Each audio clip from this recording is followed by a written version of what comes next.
Welcome to Sikkim 365 Radio. My view of it is to try to win the moment, win the day, to make the reps that we're working on, to make the time that we're investing, make all of that count. Sikkim 365 Radio is presented by IdealMRI.com. High-quality MRIs for $497 or less. IdealMRI.com. Your health is important, so is your budget. Knocks it back the other way, 3-on-2. Here comes Xavier. Bad shot blocked by White. Klingberg scores! John Klingberg gives the Dallas Stars a 1-0 lead in Game 1. The 3 o'clock hour is sponsored by Waco Custom Marketplace. Meats, sweets, Texas treats, and a cut above the rest. 425 Lake Air Drive, Waco. Throw. Oh my. In the hands of Terrell Burt. Goodbye. Touchdown, Baylor.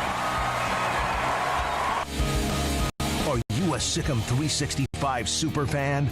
Then try out our premium subscriptions at Sikkim365.com.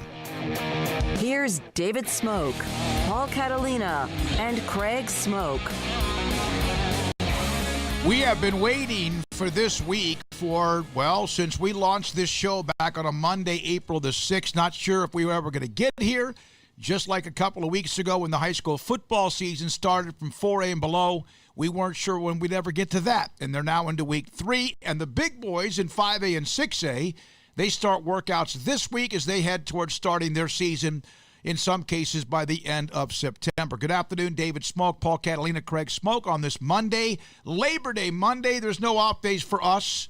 There's no off days if you're covering anything football. The NFL starts Thursday night. High school football, as I mentioned, the 5As and 6As have begun, and the 4As enter week number 3. We'll look back at the week 2 in high school football throughout the show today with our Richard Carr Cadillac moment for the best play that decided a game, and also we'll have the Built Ford Tough Players of the Week, and that's at 4:45. I had a chance today to have an interview one-on-one with Dave Aranda. That's at 4 o'clock. Craig and Paul, everyone else was a part of his weekly media session. The Big 12 one at 11, and the media session with Baylor covering Baylor today at 11:35. I guess we could start with this. We're going to hear from Dave Aranda. One part of it is from what I spoke with him about today, just to kind of tease the 4 o'clock interview. How does a player earn their spot on a depth chart? Remember, there's some stringent type philosophies based on coaches. And let's start with this, Craig Smoke. The depth chart released, and the first name that popped out was that Xavier Newman is not on the depth chart. Gabe Hall's not on the depth chart. What is a depth chart? William Bradley King is second on the depth chart, among some others as well. What did you glean from all of that? I don't really put too much weight on depth charts, especially 5 days before a game. I mean, there is some weight to be placed, and I might be wrong, in the long run. That's something we'll have to learn with Dave Aranda and this staff. I mean, Matt Rule clearly did not. He put thought into the depth chart. There were some calculations in the depth chart and reasons why it was the way that it was. But it wasn't always what you saw that following Saturday. So I don't know if that's going to be the case here or if this is like what you see is what you get. Remember at the Big 12 media days, like the second year, not the first year because Rule was still kind of figuring things out. It was like the second year or maybe even last year, right before Big 12 media days, Baylor released a depth chart.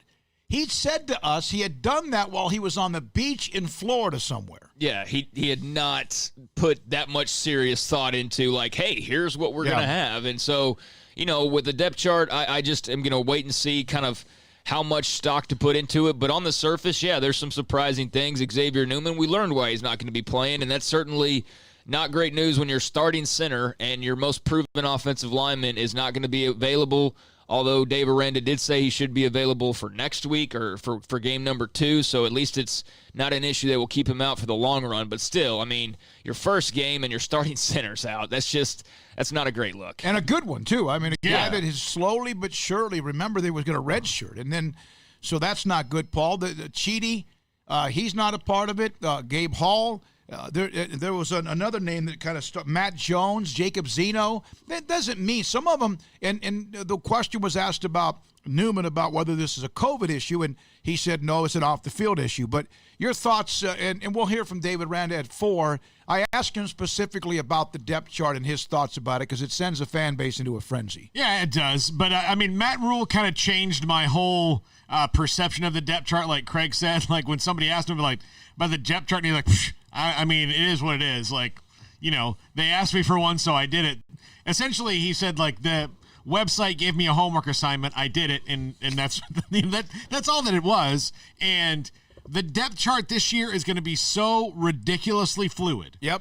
And I would not get hung up on week 1. I would think about week 4. We'll really know what this depth chart is, because there's just so many outside factors that will affect it. And with Xavier Newman not being there, we'll see what Jason Moore's got at center. And we haven't seen very much. To be a doctor? Yeah. We haven't seen much from him, really, so it's going to be hard to get a gauge. The rest of the offensive line didn't surprise me at all. Blake Bettier, right guard. Boom. Wait a minute. How about Mr. UCLA coming in the first practice, taking charge of everything? Yeah, but it still doesn't surprise me that he came in and started. I mean, he's had much more experience than almost anybody else, especially at the right tackle spot. So, yeah, the Jake Burton thing was huge. The Newman issue obviously is going to be one to watch for at least this first game. So, yeah, there's a lot of different factors going into why some guys' names might appear and some don't. I can tell you that if you're looking for a little more information on maybe a player in particular, you might just find that over on the premium section of Sikkim365.com. Yeah, the depth chart, again, we'll see how it plays out, but Matt Rule taught me to not put too much stock into it. I do know this, though. Fans love to freak out over depth charts. I remember multiple times last year, especially early on in the season before everybody kind of caught the drift that it wasn't the end-all, be-all of just pulling their hair out over, like, how is this guy second string, or how is this guy not even on the depth chart, and oh my gosh, and then by the time we got to Saturday, it was all fine. And I assume that's what will probably happen here as well. All right, so we'll get into a little bit more of that, and Aranda discusses that. He also did during the Big 12 media session and also during his weekly media session at 11:35. I thought it was great. Gavin Holmes is the starting receiver. I think you're going to see a ton of Josh Fleeks and also Jared Atkinson, and on and on and on with what we have. Josh Landry, sophomore, big body guy at the nose tackle. TJ Franklin, we've heard about him. Cole Maxwell, someone that's kind of been like at times AWOL, is interesting that he's on there as well. I love the fact Ashton Logan has pushed himself in a position which Aranda and others, Joey McGuire and others, have talked about what kind of a camp that he's had, the young man from Temple. Yeah, he commented on Gabe Hall, didn't he? Didn't he say he's going to be What did he say about Gabe? That he's going to be out, or? Yeah, I thought I heard him mention him, but I can't remember what he said. Regardless, he's not on the 2 deep. So, that makes me go, what the heck if Gabe Hall's not on the 2 deep? So that's another one that was just kind of weird. But, yeah, instead, in his place where Gabe Hall would be, you've got Josh Landry. This is going to be really young if you go on paper, because TJ Franklin's just a sophomore. Landry's not even barely played, and Maxwell hadn't even hardly played, even though he's a junior, because he's been a guy who's just had recurring injuries over and over again. So we've seen hardly anything from any of these three other than TJ last year a little bit. So, that was a concern coming into this season, this D-line having to replace Lynch and Lockhart and Bravion, and that's going to be one to watch, that's for sure, because that's a lot of talent, but unproven talent, and in most cases, just looking at the black and white here, talent that hasn't seen a lot of time on the field yet. So that's the depth chart was released, and of course that is a part of it. The story about Jake Burton, which you'll say to me, and also mentioned at his interview with the media, that the first practice he goes to, he starts calling out assignments, line calls. Some of the players standing next to Dave Aranda were like, what the hell? How does he know that? He's been around 30-something starts, whatever it is. He's been coached and trained. He's a maturity about him, and I'm really excited about the prospects of our offensive line. Now, here is Dave Aranda. Every coach has two different philosophies. One is, do you have to practice well to play?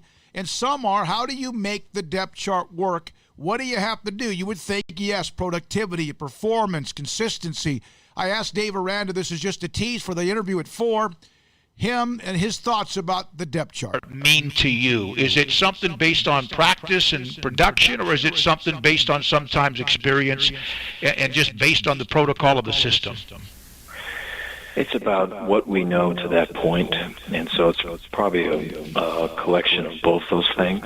I think, we're going to go off of what we've seen and what we've experienced, kind of where our beliefs are at. But then, there's other guys that have a long history of production and work, and obviously they're on that depth chart as well. But I think you earn your way on and off that depth chart through what you do daily.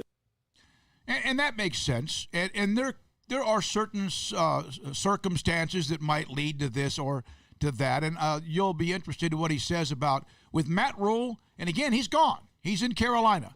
So is everyone else. The other ones are pretty much.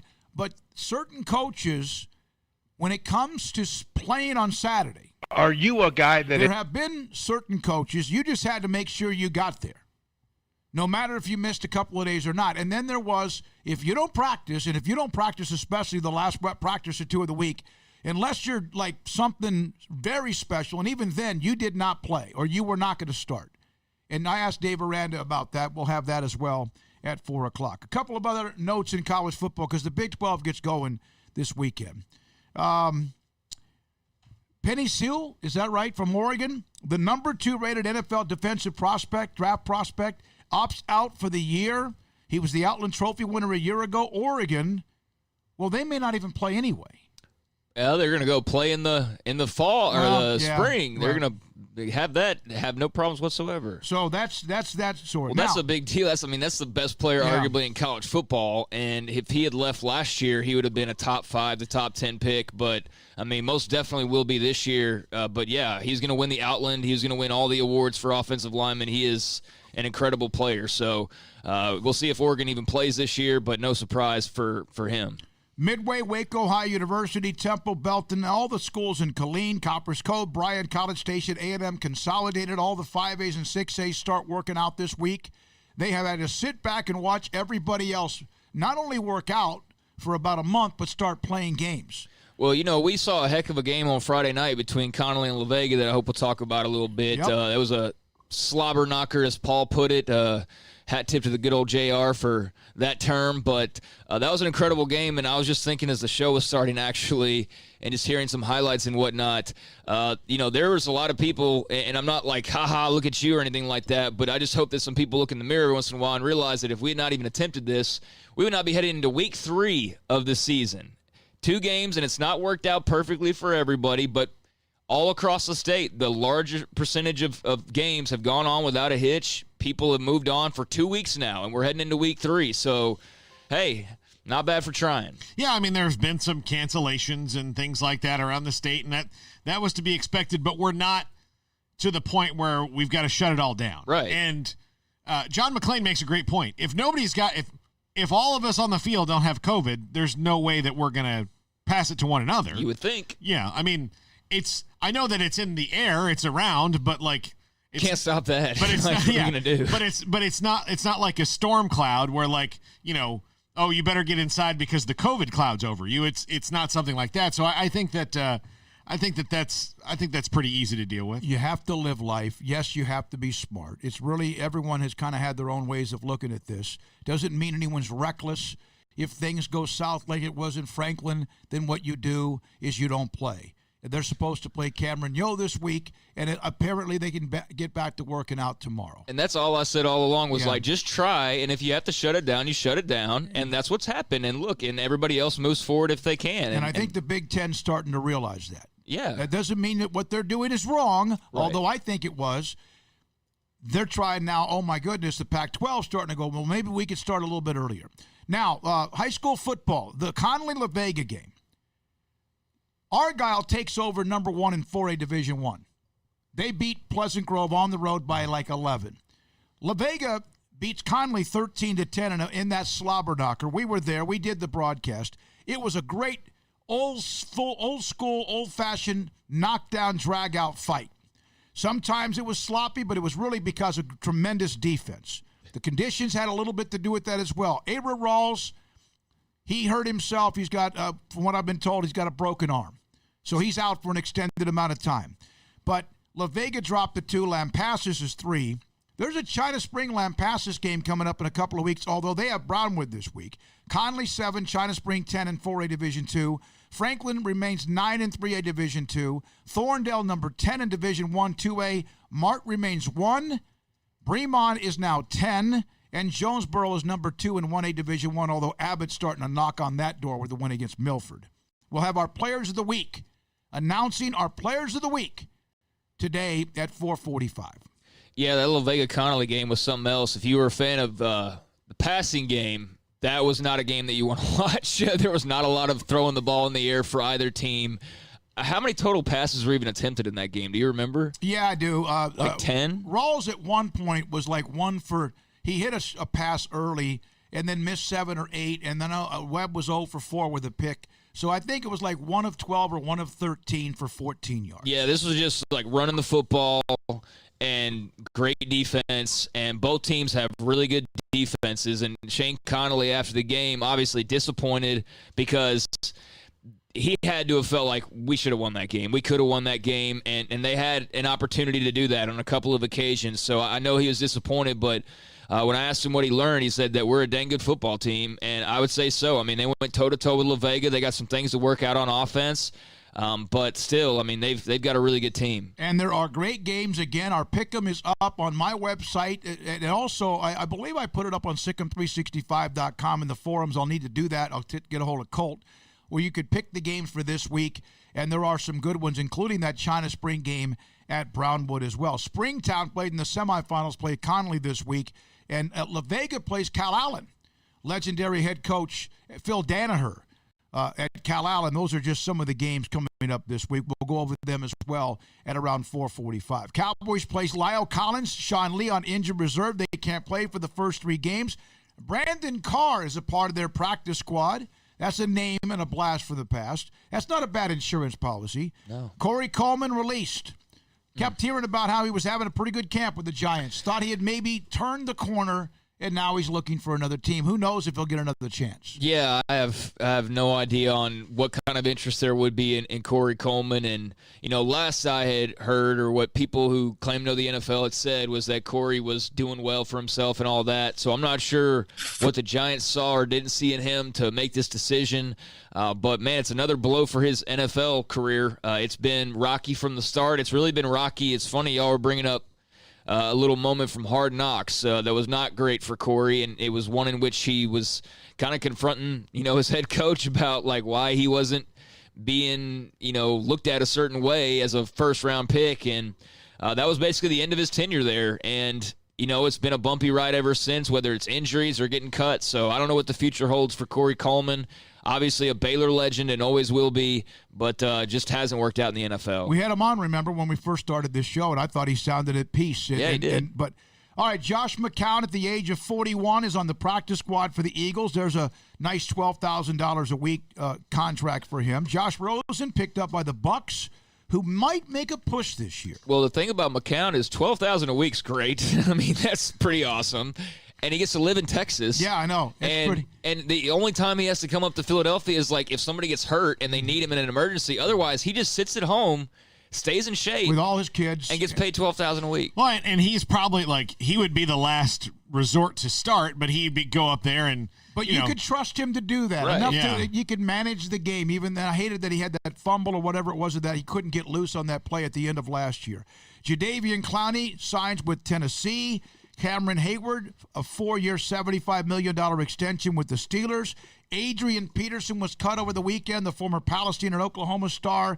He now lands in Detroit, and they put Bo Scarborough on injured reserve. Were you bummed about that? About Washington cutting him? Yeah, I was. I just think that he's a great influence around the locker room. And they have the Gibson kid from Memphis who's very talented, and a couple of others. But they're trying to get, they got a clean house. I do think if you're Washington, I mean, getting rid of Adrian Peterson is ultimately one of those, while it might not help you in the short term, I think it probably helps you a little bit in the long term when you look at this year. They need to be a young team. Yeah, they just need to gut it all. And their problem for but then they have Alex Smith. But about a decade. But see, I mean, he's not the starter right now, and so I think maybe he'll get a chance to do that depending on Dwayne Haskins. I just want Adrian to play long enough to be able to keep piling up some yards. Yeah, but like they need to get young. Part of Washington's problem was Bruce Allen and Daniel Snyder were obsessed with guys in their 30s for a long time. Like, if you were good for somebody 5 years ago, they're like, oh, well, he's free now. We'll get him and he'll be great. Well, like no. the Rangers were forever with pitchers. Yes. When they used to get the guy that, kind of lightning in the bottle, right? NHL, 6 consecutive weeks of 0 positive COVID test, and the Stars last night went a weird, strange, after all these explosive games against 2 minutes, Colorado. 2 minutes and 36 seconds into the game, and they scored the only goal, and then nothing else. It was as if Las Vegas was the team that was tired. They played later that night, but the Stars had an overtime game while we were doing our show. But it was as if Las Vegas, I never saw hardly anything crisp off their stick. It was as if they were wet noodles. Yeah, I mean, but this a huge win to start the series. No, that's a huge win for Dallas, as you said, and got the makings of maybe a little team of destiny or something. I don't know. They got some big challenges still ahead, but to grab a 1-0 series lead in the finals and to win in that style when it has been more about scoring a bunch of goals and whatnot, hey, you got to get it done one way or the other, and they got it done a different type of way, but they got it done. I just put up the East and Central Texas high school football pick'em links on Sick'em 365, the premium section. I'll put that in the normal original section as well. Also on the text line, we'll come back with some of your responses, including the 254. Not to come off as harsh, but if the Pac-12 and Big Ten they don't play fall or spring. Same for those that opt out. Year of eligibility should be lost as well. That's from the 254. Let's come back. You come back and get your response to that as well. Cowboys play this week. High school football week 3. The big boys started practicing this week. And Baylor opens up against Louisiana Tech. Dave Aranda to discuss Skip Holtz and his team. And we'll have that next, along with Dave Aranda at 4, Terrell Burt, Keith Tejada. Our high school segments, we're loaded up today. This is Sick'em 365 Radio. IdealMRI.com. IdealMRI.com, the title sponsor of Sick'em 365 Radio, and IdealMRI.com, premium quality MRIs, convenient, affordable, and that's Ideal. Ideal. On average, an MRI can cost over $1,100. In some cases, that's on average, so that means some can be higher. Ideal MRI, our cost is $497 or less, and that's every time. Ideal MRI. Every scan is performed on a state-of-the-art machine. I've been in it. It is phenomenal. It is the big boy. Ideal MRI. State-of-the-art MRI machine is the dude now, the alpha dog. Read by board-certified expert. They also have a level of convenience and comfort uncommon to healthcare, and they do it every single time with a fixed, transparent, affordable price. Isn't that the way healthcare should be? That's what you have at Ideal MRI. Once you've scheduled your exam, you'll be given a call. Your insurance company, if you need to have someone contact them, they'll do more with that as well. Wear comfortable clothes. Enjoy the experience, although sometimes an MRI cannot be that easy. And I have had a couple where I've been spooked because of that tunnel.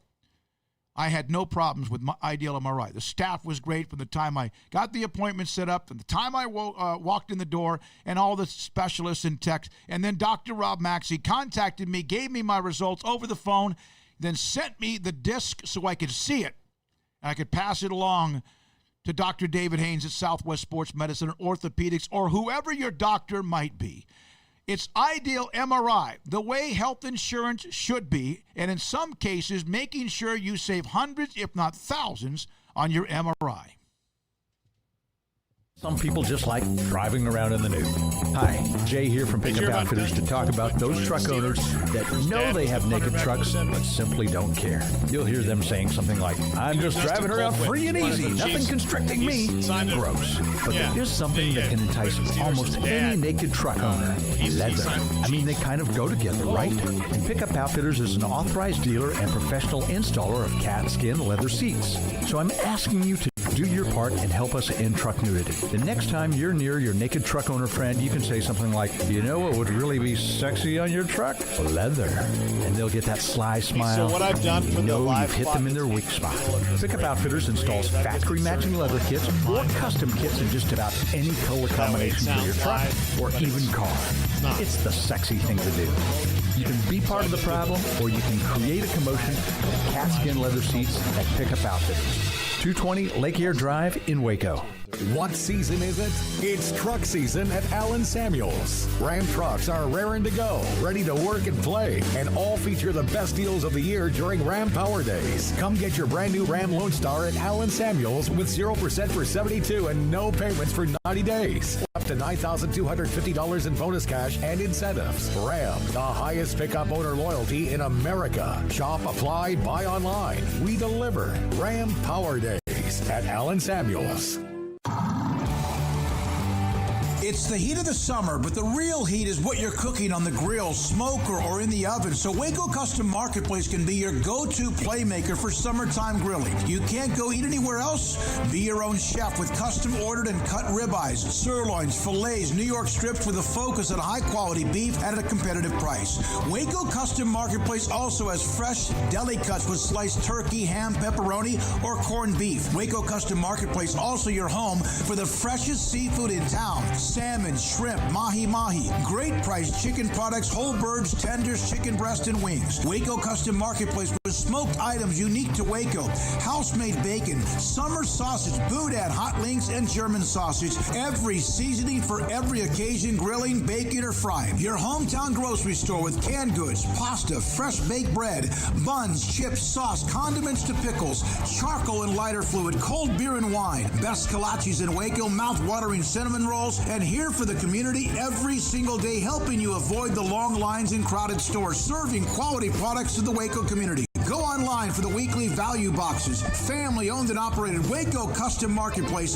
425 Lake Air Drive in Waco, or WacoCustomMarketplace.com.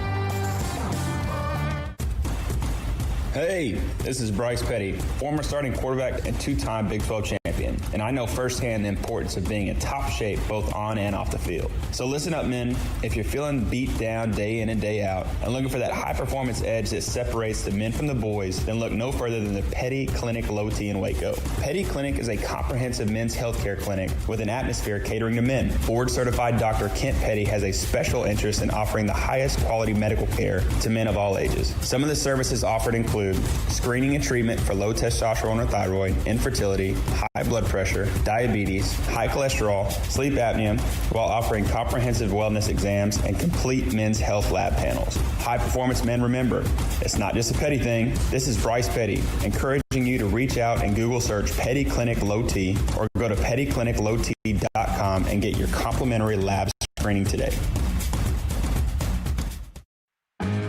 Welcome back to Sikkim 365 Radio.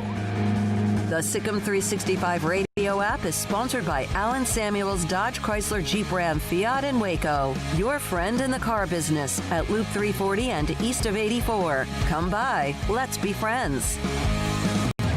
We'll hear from March, Kevin Hoffman. We'll hear from Crawford's Greg Jacobs. Both of them are 2-0. That's coming up in the next segment. Dave Aranda, my conversation with him at 4. And then also today, we'll hear from Range football coach Randy Barnes in a very emotional roller coaster week about his daughter who's at Texas Tech, who's a type 1 diabetic, who contracted COVID and almost was gone. And I've happened to know him for a while. It's a statewide story. We're going to try to do one statewide story in high school football if we can every single week. And later on, we'll hear more from Dave Aranda on top of what he said to me or others. And then Terrell Burt, 5:30. And this one will be fun. Keith Tejada at 5. He is going to be, that's going to be like, we might turn that into a weekly segment. All right, Craig, so Louisiana Tech, we have a game. There's a game to cover. We, as in us, we have a game to cover. 10-win team last year, La Tech. Is that right? Won a bowl game, beat Miami? Yeah. It's great to have a game. It's fantastic to have a game. So it's great to ask somebody about the game, not just the fact that it was announced. Here's Dave Aranda on La Tech. for as long as I've known about La Tech and have watched them and prepared for them at times, it's been their efficiency on offense and their athletic skill on defense. And so on offense, there's been different quarterbacks, there's been different receivers, but they've all been able to throw and catch and convert first downs and put points on the board, and quarterbacks knowing where to put the ball, when to put the ball there. Just the efficiency of their offense has been impressive, and you can watch it from last year. There's different quarterbacks playing, and I know there's a competition now, but I just feel a lot of respect for Coach Holtz and what he's been able to do in terms of being a teacher. They've got great talent, but the knowing where to go with the ball, when the timing of it. You watch receivers make contested catches year in and year out. They did it versus us when we were at LSU a couple of years ago, and so it's impressive to see. I think defensively, just the skill that they have with. They're going to be a 4-3 attacking front. They're going to get up. They're going to get up the field in their pass rush. I think they've got guys that can play press, and so there's definitely skill there that jumps off the screen when you watch it on tape. I went back and watched a few highlights. These guys can play. They're good. Football's a big deal. I've been saying for months now that this is, a tough game, and this is not some easy non-conference game like we're accustomed to with Baylor. They had really ramped up their non-con schedule. I do have a little bit of breaking news out of college football I got to pass along. It looks like Southern Miss's Jay Hobson is out as head coach. Not sure if that was his decision or not, but after they're showing against South Alabama, who's a 2-win team last year. Looks like Southern Miss is already parting ways after one game with head coach Jay Hobson. But, La Tech's going to be a tough challenge. And I think the good news is that Aranda and this staff have roots there. They're very familiar with how good of a program this is. They obviously have a lot of respect for Skip Holtz and what he's capable of doing. I mean, that's not some, brand new head coach who hadn't been around the ringer. I mean, he's been there, done that. So, I mean, this is going to be a team that's going to be ready to play. They're going to be confident. They're going to want to play spoiler, and Baylor's going to have to be ready for it. Yeah, they are. And again, they won games last year. Now they're changing quarterbacks, and there's going to be some different things about La Tech. But Skip Holtz, like you said, Craig, he knows what he's doing. Yeah. And everybody's starting from the same disastrous offseason. My questions for the first week, I want to see around the country, college, NFL, and all that. How many teams have to deal with a rash of injuries? Which teams worked out on their own the best? Because that's going to be a telling thing. Who kind of followed the program that they were essentially emailed, from their strength and conditioning staff closest to the letter. Which teams have injuries because, they had new coaching staffs and new strength coaches who hadn't established that relationship with the players yet. It's going to be weird the first week. And so those little things are going to pop up, and you're going to see some wild games because of it. I'm sure SMU's sitting there going, thank goodness we were able to outlast Texas State in our first game of the year. They got Buchel's back at quarterback, high expectations. I know they lost some pretty good players, but still you'd expect the Ponies to be in contention in the AAC, and they just scraped by Texas State. So just in general, this first week, you just never really know what you're going to get, much less when you have this COVID era, you've got a brand new head coach, you've got just all these uncertainties. So, you got to be ready. You got to be ready to strap up and have your ducks in a row for week one. Jamar Smith, who I believe was at one point was on the New England Patriots roster, Louisiana Tech quarterback. I don't know where he is now. He was there 2 years ago. In fact, I didn't have quite time to ask Aranda about this. We might. Pretty much his opportunities are almost over now. But Jamar Smith threw for 330 yards in a game that LSU beat La Tech a couple of years ago, 38-21. And now, of course, LSU got better because of Burrow and the offense and all they did. So he's seen it firsthand. Smith's gone, though. He's gone. Charlie Brewer's back. And as your column wrote today on Sikkim365.com premium section, is that he's overlooked. He's underrated. He's off most people's radar, and that's like pig and slop for Charlie Brewer. And Baylor fans ought to be pleased with that. So that's who they are, and they can play now. They're very, very good. Now, one other note about, again, the play on Saturdays. Sometimes it's an injury. Sometimes it's production. Sometimes, you know what? Some guys, when the lights come on, they light it up. Listen to Dave Aranda here refer to a couple of former players, both in the NFL, both very good, on what you must do during the week to play on Saturday. You a guy that if someone practices well, they play, or what if somebody's not a good practice player but a game played and they light up something? Is it have to be at practice and not just the game? There was a fair amount of that at LSU. I was talking with a coach of an NFL team about that particularly this last week, about a player that is just that, and they're struggling somewhat with trying to get that player to achieve better in practice, knowing that, hey, when the game comes, he's going to play, but we've got to get this right in practice. I got the head coach on me, and the assistant was saying. So I think that's always something. And I think, in the past we've been able to get really good game players to practice better by making good bad tapes, by showing examples of guys of, hey, when you have this play in a game, you're best suited to perform the way you need to by practicing that and trying to create that situation. And the more we can get practice in both the coach's view of it and that player's view as being harder than the game, then you've landed where I think you'll be real successful. And then there's been a few guys, and Devin White pops to mind. Mm-hmm. TJ Watt pops to mind. He's generally the guys that are just so talented that things have come to a degree somewhat easier than most, that to get to that next level, they have to learn to push like they haven't pushed before. And I think for me, it's always been a logical kind of explanation and hopefully understanding of, hey, the harder it is here, the better I can be on Saturdays. And so, that we have a few of those things going on now, which is, it's good when you have that because you've got guys that are really talented. So that's Dave Aranda. And there, some coaches, you either practice well, or you're not going to start, or you're not going to be able to get much time. And there's some when the lights come on. It could be any business.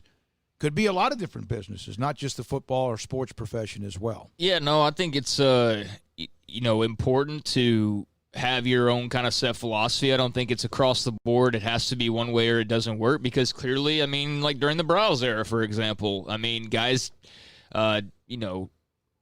didn't have to necessarily practice up until like Thursday to be able to play on Saturday. And I know most programs are that way with their star players at least, but it's good to know that, no, you're going to have to actually put in the work and you're not going to be gifted anything. And I don't know how in the world, if you're a current Baylor football player, you could possibly think no matter what you did this year, that with a brand new staff coming in, you wouldn't have to re-impress just like you did with Matt Rule, or maybe like you had to do with Jim Groh prior to that if you've been around long enough like a Jared Atkinson.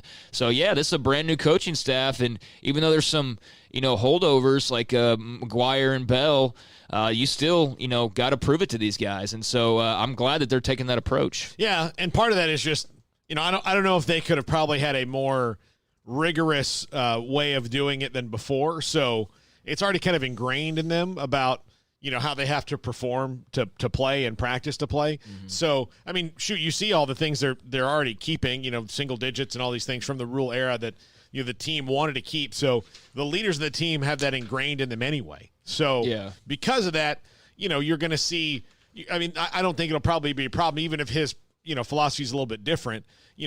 Instead of having to practice 2 or 3 days in the week, you may only have to practice, do a walkthrough and one full one. But, and it sounds to me like Dave Aranda is more of a, well, we're going to work like we have a general philosophy, but that's a case by case kind of a thing. Mm-hmm. It depends on, what you need to do to get the most out of guys, which I think is a pretty smart way of looking at pretty much anything with business. Like some people need to be ridden. Some people don't need to be ridden. Some people, some people need something in between. Like you just, you have a way of approaching things overall that's fair, but then the most fair thing is to get the most out of every way, the best way that you can, and the best leaders do that. Well, I mean, if Treston Ebner's dinged up and he can't practice on, like, Monday and Tuesday, but he should be good to go by Saturday, do you really need to see him practicing every day to know that he's going to be good to go on Saturday? No. You kind of have a good idea, and as long as he can get, some time in.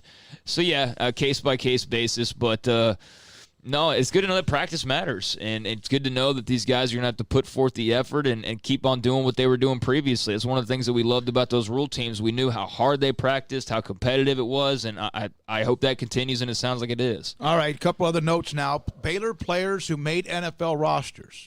We'll have Mark Crawford coming up in the next segment, back-to-back interviews with Kevin Hoffman and Greg Jacobs, and then my conversation with Dave Aranda at 4.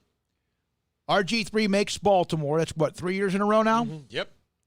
Carolina, Bravion Roy, not a surprise. Also, they signed Clay Johnston. Yeah. After he was released by the Raiders? The Rams. Rams, excuse me. I'm sorry. Yeah. Sam Tecklenburg also made the his father's in Carolina. Obviously, that was a hire from Baylor that Matt Rule brought over. Jeff Nixon and Mike Saravo and tons of other assistant coaches. And obviously, Matt Rule himself. And it was clear that Clay was a guy that everybody loved, and so no surprise that he wants to bring kind of that infectious enthusiasm and hard work that Clay has and bring him into the fold. And I think Clay's got future coach written all over him. I mean, that just seems like he's bound for that.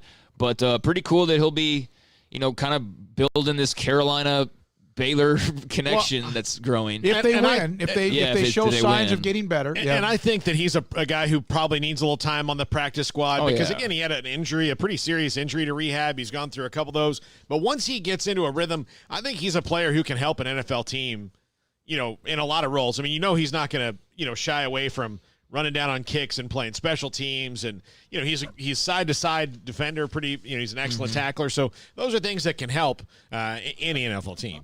Derek Thomas reserved COVID-19 list with Carolina. Andrew Billings opted out with Cleveland. Practice squad for the Packers. Henry Black. Good for him. And then also Greg Roberts, who joined our show. John Weeks, active roster, the Texans long snapper from Baylor. Ross Matisic. The deep snapper, long snapper, makes the team with Jacksonville. Yeah, way to go, Ross. Miami Dolphins, Xavier Howard, of course. Xavier Howard makes the team. He's got a big boy contract, one of the best corners in football. James Lynch, and then Blake Lynch makes the Vikings practice squad. I sent him a text last night. I said, he's just a guy I've known a long time. He goes, yeah, I'm real happy. I'm happy I made it. I know you have bigger fish to fry. But James Lynch makes the active roster for Minnesota. That's not a surprise. Blake Lynch makes the practice squad. Denzel Mims makes the Jets, high pick. Graylin Arnold, Eagles practice squad. Jermichael Hasty released and then signs 49ers practice squad. Jalen Hurd, reserve injured. Kyle Fuller and Josh Gordon, reserve suspended by the commissioner with the Seahawks. Zach Shackelford of Belton High School makes the practice squad with Tampa Bay. He said, listen, with all the things we've had to deal with as rookies in this weird year, I'm thrilled. And JoJo Ward, who played at Midway, played at Tyler Junior College, played at Hawaii, makes the practice squad with the Arizona Cardinals. That's also for JoJo. I think that Kingsbury offense is a perfect fit for him. So long as he can just stay on the team, keep working hard. He's got all the talent, and he was great at Hawaii. Not a lot of people got to see him because he played so late, but I did, and he put up some big numbers. Every other week it seemed like I was trying to get him in there in the honorable mention on the Earl Campbell list for best standout performances amongst Texas college players. So great to see him latching on and having this opportunity, make a little bit of scratch, and maybe if things break his way, get an opportunity at the highest level. But he's got a chance to do just that by just hanging around, and congrats to all those guys that are able to make it through this very trying weekend for a lot of players. Coming up next, by the way, a note about Lou Brock at some point. My youth is flashing before my eyes. We'll have that down the road. And also something that is in his Wikipedia page, which would be interesting based on what the Astros dealt with most recently on how he learned a little bit about pitchers. We'll have that later on as well. And coming up, Mart and then Crawford, back-to-back segments, and then my conversation with Baylor head coach Dave Aranda. This is Sikkim 365 Radio. Waco Custom Marketplace. I did not grill a steak this weekend, but what I did do was take a big, thick about an 1.25 inches, 1.5 inches thick bone-in ribeye. Peeled it off the bone and then cut it into like slices and just kind of made almost like a beef and bell peppers. Kind of just sauteed it with some shrimp. And the shrimp is what I got and where I got it as well at Waco Custom Marketplace. And the sausage, where I got it at Waco Custom Marketplace. Or if it's a chicken breast, where I get it at Waco Custom Marketplace.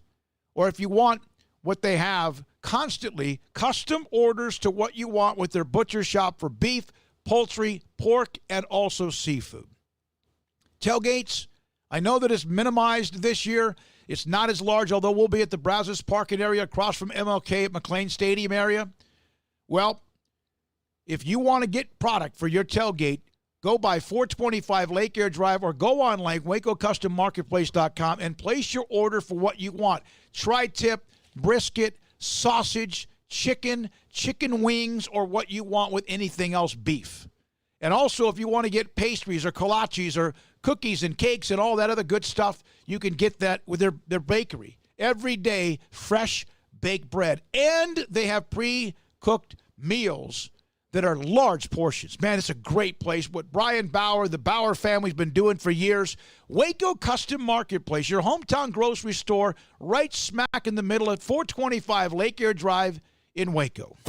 At Ideal MRI, we feel blessed to be part of the Waco community. We're a small family business here in Central Texas. At times like this, the cost of healthcare has never been more important. And unfortunately, significant illnesses and injuries still occur. And that's why Ideal MRI is open and here to serve you through this difficult time. So if you need an MRI, ask your doctor about Ideal MRI. You can schedule online in minutes at idealmri.com or call 833-IDEAL-MRI.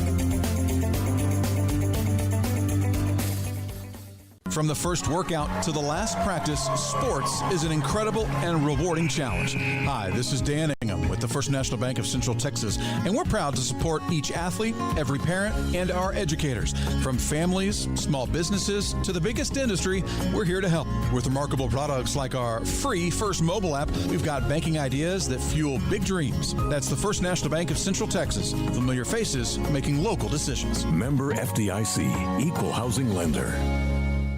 One size fits all. That may be all right for an adjustable belt or cheap sunglasses, but when it comes to your financial needs, no one wants a one-size-fits-all strategy. Ben Erlinson, your Edward Jones financial advisor, knows that his most important goals are yours. That's why he takes the time to understand your needs, knowing you. That's how Edward Jones makes sense of investing. Ben Erlinson, 100 North 6th Street in Waco, 254-759-8533. Edward Jones, member SIPC.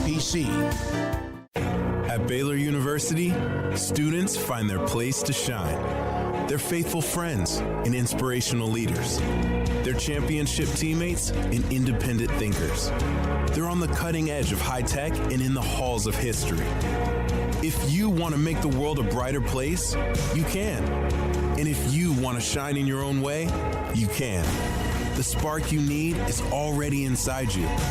Bring it to Baylor, where lights shine bright. Bird Culchin Ford has been in Waco since 1936. Ford, the #1 selling truck in Texas, 43 years running. And Bird Culchin Ford proudly supports high school football in Central Texas. And no better way to tailgate with a Ford than from Bird Culchin Ford, our sponsor of the Ford Tough Player of the Week. Locally owned dealership, online at bkford.com at 1701 West Loop 340 in Waco. The annual tent sale's going on right now. Don Humidor, your home with a 48-foot walk-in humidor with the elite cigar brands from around the world, including the #1 cigar of the year, Aging Room Cuatro Nicaragua. Plus, they have the great brands like Macanudo and Artur Fuente, Rocky Patel, Aston, and so much more. CBD, great for sore muscles, aches and pains, sleep, Vita Dreams, and anxiety, mild depression, general health and wellness. Their staff very knowledgeable on the subject. If anyone is curious about CBD, ask Carol and Ashley. Don Humidor in the Townwood Shopping Center off Valley Mills in Waco. Hi, this is Mart High School football coach Kevin Hoffman. and I'm a proud listener and supporter of the all-new Sikkim 365 radio show with David Smoke, Paul Catalina, and Craig Smoke. This segment with Mark Panthers football coach Kevin Hoffman is sponsored by Texas Farm Bureau Insurance, U.S. Army Waco Recruiting Company, Southwest Sports Medicine, First National Bank of Central Texas. You got to win 43-33 over McGregor. You built a huge lead, and then all of a sudden it gets a little bit dicey at the end, which maybe that's good. You get pushed a little bit, but you're telling me now that you're also kind of beat up after a couple of weeks, huh? Yeah, that's the issue with playing 3 divisions up and playing much bigger schools. That's always a concern that, when we only got 18 or 20 kids on the varsity and we're playing bigger schools that we just continuously taking the pounding from week to week. And right now, after 2 weeks, we've got a couple of injuries and got some kids that are banged up. So we're gonna have to bring some more kids up off the JV to get us through, and hopefully we can survive these next 2 weeks. And we're going to take a week off before we hit district. The kicking game, is that a concern? I believe you had at least 1 or 2 punts blocked. Is that something that you can just tidy up, or was that just maybe just one of those nights? It's a concern of ours. We've not punted much over the years because we've been so good on offense. But, playing these big schools, you're going to have to get, do those things. And we've been pretty good in the past when we have punted. But the other night, McGregor did a good job of scheming up our punt protection and attacking it. And they blocked a couple of punts. And so that's something that we're working on this weekend. And we're going to make a few changes and we're going to put a little more emphasis on it this week. Rodrell Freeman, who was the Built Fort Tough Texas Class 2A Player of the Week, you knew what Clater could do, Keyshawn Clater, and he was able to come in and give you a little bit more, give Rodrell a little break, but also give you something in the offense, knowing you can go to him if you need to at quarterback? Oh, definitely. Rodrell and Keyshawn, they split, snaps during the week. They have done that all year, and we're not concerned with either one of them. We put either guy back there to take snaps and run our offense. The other night that Rodrell was banged up a little bit, and I just told him on the sideline, so look, I'm going to put Keyshawn at quarterback. I'll put another kid at receiver, and I'm going to take you out of the offense, and I need you to play defense. And so he was like, all right, coach, whatever you need me to do. And so we went to Keyshawn at quarterback, ran a lot of quarterback stuff, and I think he had almost 200 yards rushing, and Keyshawn's a heck of a player. Finally, you have Anahuac, a game that you did not have, and of course there was a lot of games in which you did not have, and it was alone probably something that wore you down just trying to find people to play. Your thoughts of playing them? You do get the extra day on Saturday. You're going to meet in Madisonville. What do you know about them? Coach Neese, his background is from Newton. They do a lot of things that Newton does, and they're very aggressive on defense, in your face. Just try to put a lot of pressure on your offensive line and make you make mistakes that way. Offensively, they do misdirection and that scat type stuff that Newton has been known for. He's taken it to Anahuac, and after I believe it's his second year there. He's changed the culture there, and those kids are playing hard for him. So it's going to be another one of those weeks that we're playing 3 divisions up, and we got to figure out a way to survive this thing and hopefully not get any more injuries and come out with a win.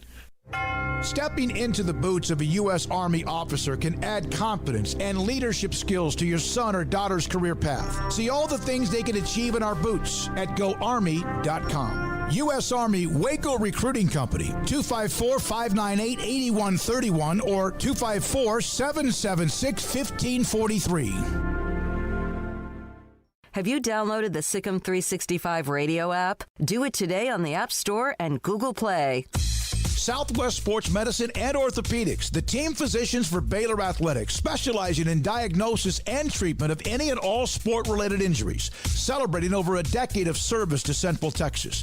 They tackle all surgical and non-surgical problems that arise from an active lifestyle. Trust the doctors that Baylor trust, and when injuries sideline you, don't wait for Monday. Join us at 8:30 on Saturday mornings for a post-game injury evaluation clinic. Southwest Sports Medicine and Orthopedics. We get you back in the game. Sikkim 365 Radio's coverage of Texas high school football is sponsored by Texas Farm Bureau Insurance, protecting Texans for over 50 years. J.D. Power, highest customer satisfaction among auto insurers in Texas, 9 years in a row. Texas Farm Bureau Insurance in McLennan County takes pride in backing Central Texas football. Our agents would like to help with your insurance needs. Call 254-772-8090 for an agent near you.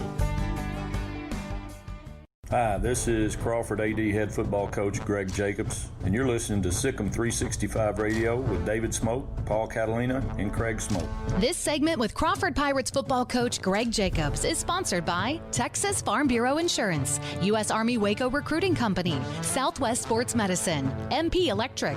Greg, you're 2-0. You had the shutout to start the year, and now somewhat of a back and forth with Bruceville Eddie. At the end of the game, Kyle Shopik, I saw a quote in the newspaper where he talked about what you guys did in the second half, that you have it. It's that Crawford tradition. What does they have it mean to you? Well, I think the tradition that's been built over the years and the respect for the program that the kids have. And then I think, at halftime, the realization that they didn't think they were playing as well as they should. And that's really changed the complexion of how they came out the second half. And so that I have it thing, I think, is built over the years of just the tradition that's been built over this program over many years. You mentioned that the Breck Chambers interception was kind of a spark to your team. Could you sense it at the time? Yes, I did. Our goal coming out of halftime was to take the ball and try to establish a drive and go down and score a touchdown and try to gain some momentum.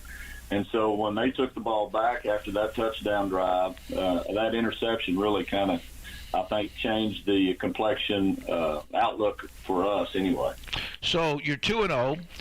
And now you have Axtell coming up, the Longhorns. But do you know yet who your team is? Do you know sometimes even if you have a bunch of players back, or if but do you kind of have an idea now what your personality is going to be?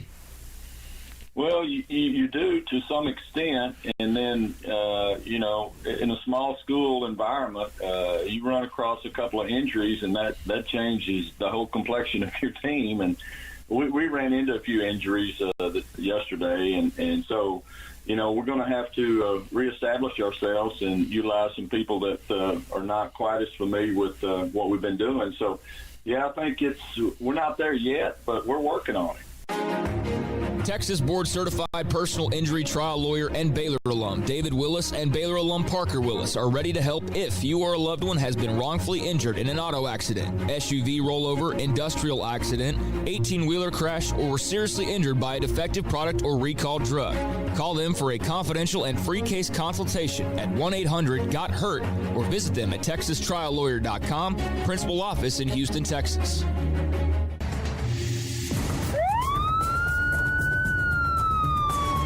If you or a loved one or friend has been arrested and you can't afford bail, trust Terry and Chase Chapman at Chapman's Bail Bonds, covering Waco and McLennan County for over 25 years. Chapman's can bail you out anywhere with experienced, knowledgeable local agents who are committed to serving you professionally, respectfully, and with the highest integrity. Chapman's understands your privacy is important. Your freedom can be secured fast when you use Chapman's Bail Bonds. Open 24 hours a day. Payment arrangements available. Call Chapman's Bail Bonds. When you need help, 254-754-1603. When you ring, we'll spring. How can we help you? That's a question we ask every day at American Bank. Hi, I'm President and CEO Dana Hassel. Our commitment to our customers is what drives us. It's why we've invested in new branch buildings and technology like ITMs that let you speak to a teller face-to-face from your car.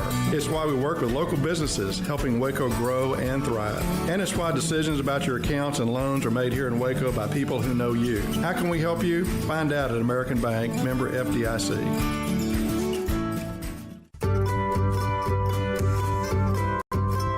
You want to know why Stonewood Dental is so successful? Listen to what happy customers have to say. It's pleasant. It's different than any other dentist office. I really feel like they care. And it's not that you're here for 2 hours waiting on someone to take care of you. It's quick and easy, and I bring my kids, and my kids love being here too. They really love the treasure box. Staff is really nice and accommodating, real friendly. You feel more like home. It's not sterile looking. Everybody has their own personalized rooms with decorations and decor, and they'll even have a blanket for you when it's cold. I've recommended people to actually come here, and they are patients now. I really love it here. It feels like family. Learn more, stonewood-dental.com.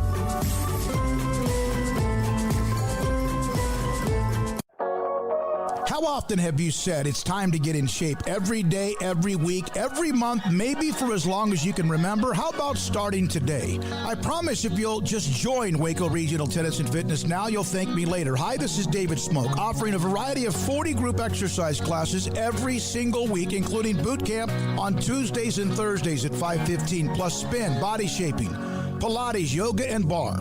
And there's a free kids club as well. Waco Regional Tennis and Fitness open Monday through Thursday, 5 to 10, Friday, 5 to 8, Saturday and Sunday, 7 to 7, and personal trainers, Christy London and Randall Corley.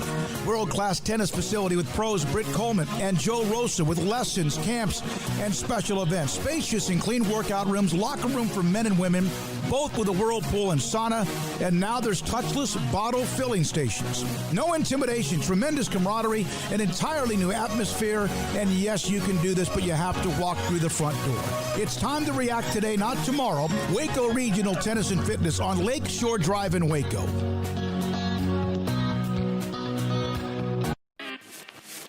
Welcome back to Sikkim 365 Radio. The 4 o'clock hour is sponsored by Boozer's Jewelers, the wedding ring store, specializing in custom jewelry and repair, all in-house. We're going through a drill, and you could just see that this is a guy that's mature. This is a guy that's been coached. This is a guy that has got that it factor about him.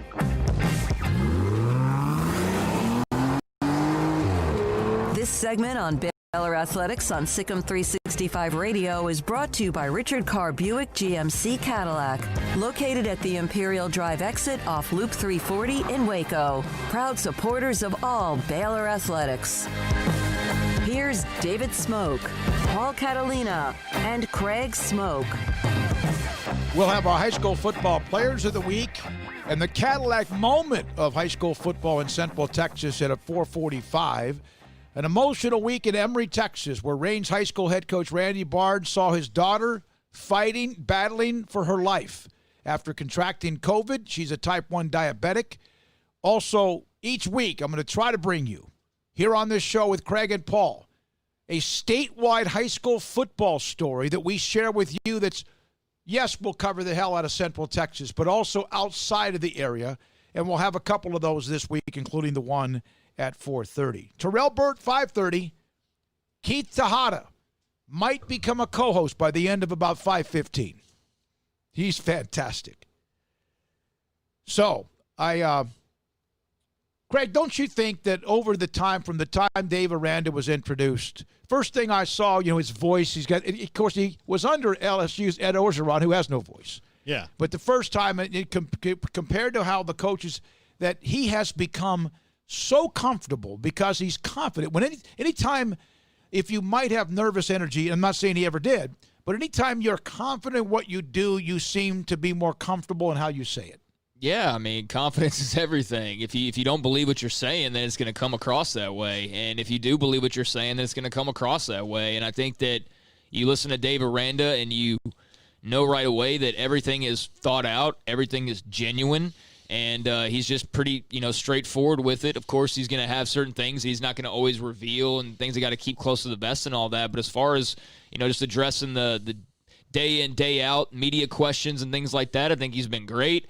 I think, I saw a couple of people actually commenting on him after hearing him on the Big 12 conference call and making the comment of how, thoughtful he is in his answers and things like that. So I think people are going to appreciate that the more that they hear him. They're going to have to get used to him having, some long answers as a result of that, which is not a complaint in any way. It's just that he obviously has a lot of thought into what he's saying, and he describes it very well. And, it gives you a great idea of kind of what he's thinking. So I've loved listening to him the more we've heard him. All right.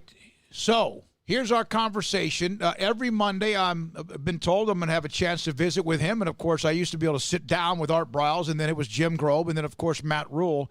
And we appreciate the time. Here's Baylor head coach Dave Aranda. Dave Aranda with us on Sikkim 365 Radio. Did you ever have a doubt that you would get to the first week of a season? Did you ever think that this would actually not happen?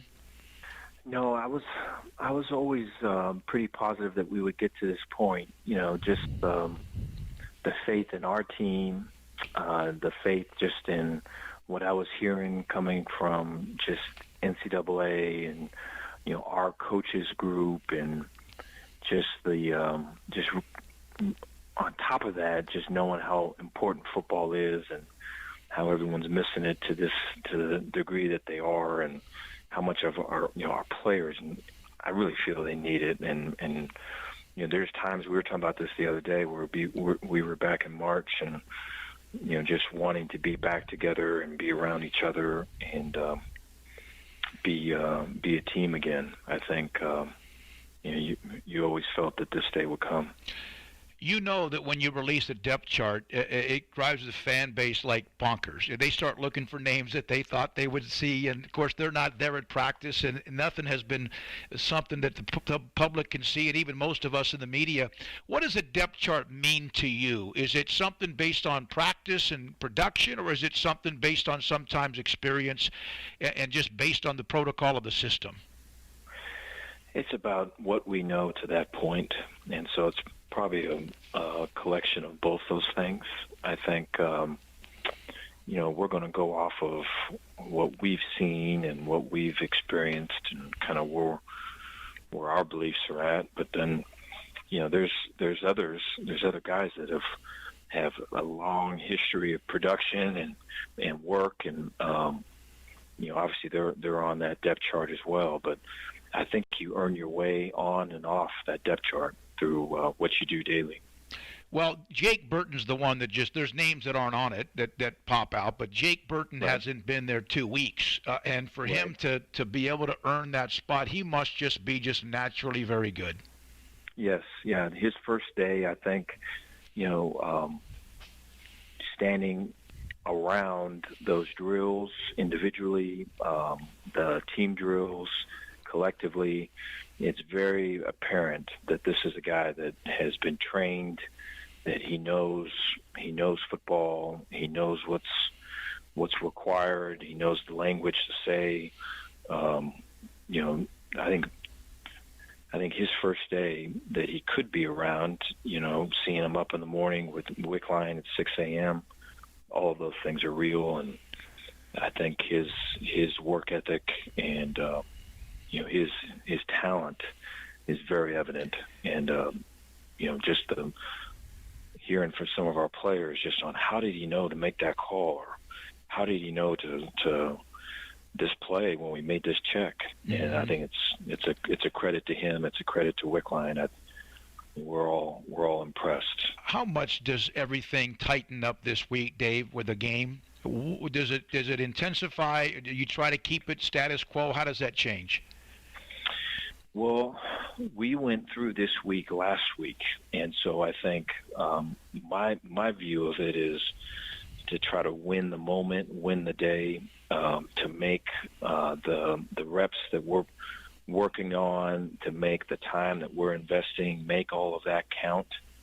That would be the thought. And so, I think the players naturally are going to bring added energy and added anxiety sometimes, but they're going to bring that. And as much as we can keep it, the focus on ourselves and a real clear, concise criteria is if we do these things and we do them well, that this game's going to take care of itself. And so it's been kind of that thought from the beginning. And we had a good practice on Sunday, and we're using today to kind of review film and get in the right mindset. We'll attack it again tomorrow. It's a very mature team.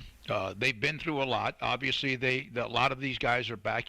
They lost some people too, but are you kind of where would you say you are with watching how this team has handled everything? You've discussed that before with Zoom meetings, but are you further ahead than you thought you could be based on all of what you had to face during the spring and early summer?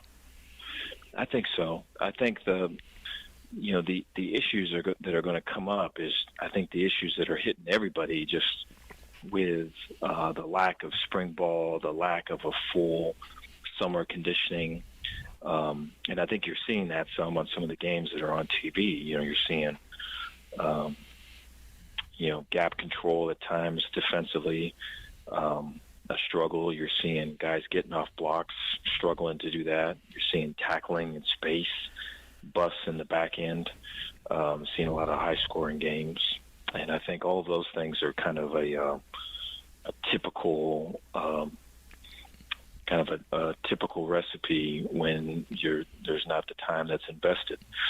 With our group, starting from way back with Zoom meetings and with just everything that we've put into it, you're really confident about their 111th, their partner to the left, partners to the right, 111th, what's required, how this fits together, the communication that we're making right here, all of that. I've just been way impressed. And so, we talked about the staff about, hey, let's show up and let's be really sound. Let's be, simple allows us to adjust. Simple allows us to improve faster. Simple allows us to be flexible. And so I think that's the thought going into this one. You had a chance to be a heck of a college player, then you had injuries and went to Cal Lutheran. You also have had a setback when you were in coaching. Of course, everyone knows if you coach long enough, there's going to be a time when a staff is released or fired, and that happened in Hawaii. How did you focus on continuing your goal of being where you are today through sometimes the ups and downs as a player or coach? I think you're always learning and growing. I think even in the times when, from the outside in, you're looking at your up, or the outside in, you're looking and you'd be looked at as being down. When you're in the moment, you're looking at how can I get better? How can I learn this in a more succinct and clear fashion? How can I teach better? How can I relate to my players better? How can I be a better recruiter? All of those things I think are at play. And so you're always thinking of how can I get better at my job? So-and-so had a great year. Let's study what he's doing. How can I study that? How can that relate to me? And so that's always been the mindset. And, we're working hard on, and a lot of guys have that here. And we're trying to get that collectively, that mindset here. Are you a guy that if someone practices well, they play, or what if somebody's not a good practice player but a game played and they light up something? Is it have to be at practice and not just the game? There was a fair amount of that at LSU. I was talking with a coach of an NFL team about that particularly. This last week about a player that is just that, and they're struggling somewhat with trying to get that player to achieve better in practice, knowing that, hey, when the game comes, he's going to play, but we've got to get this right in practice. I got the head coach on me, and the assistant was saying. So I think that's always something. And I think, in the past we've been able to get really good game players to practice better by making good bad tapes, by showing examples of guys of, hey, when you have this play in a game, you're best suited to perform the way you need to by practicing that and trying to create that situation. And the more we can get practice in both the coach's view of it and that player's view as being harder than the game, then you've landed where I think you'll be real successful. And there's been a few guys, that Devin White pops to mind, TJ Watt pops to mind. He's generally the guys that are just so talented that things have come to a degree somewhat easier than most, that to get to that next level, they have to learn to push like they haven't pushed before. And I think for me, it's always been a logical kind of explanation and hopefully understanding of, hey, the harder it is here, the better I can be on Saturdays. And so, that we have a few of those things going on now, which is, it's good when you have that because you've got guys that are really talented. Baylor head coach Dave Aranda with me, Sikkim 365 Radio. This will be the first time that something is in a win or loss column with you as a head coach. How does that matter to you as far as you obviously want to be successful, but this is your first opportunity to be a head coach on Saturday? Yeah, I would want to see how we compete, how we function as a team, how we communicate. However we start off, do we improve throughout the game? Does anything break us? Are we able to withstand momentum? Are we able to withstand, negative things? I think the building up of our team and the strengthening of our team is something that you want to be able to see, and I'm really looking forward to seeing it. I believe that we will show all of those things coming up on Saturday.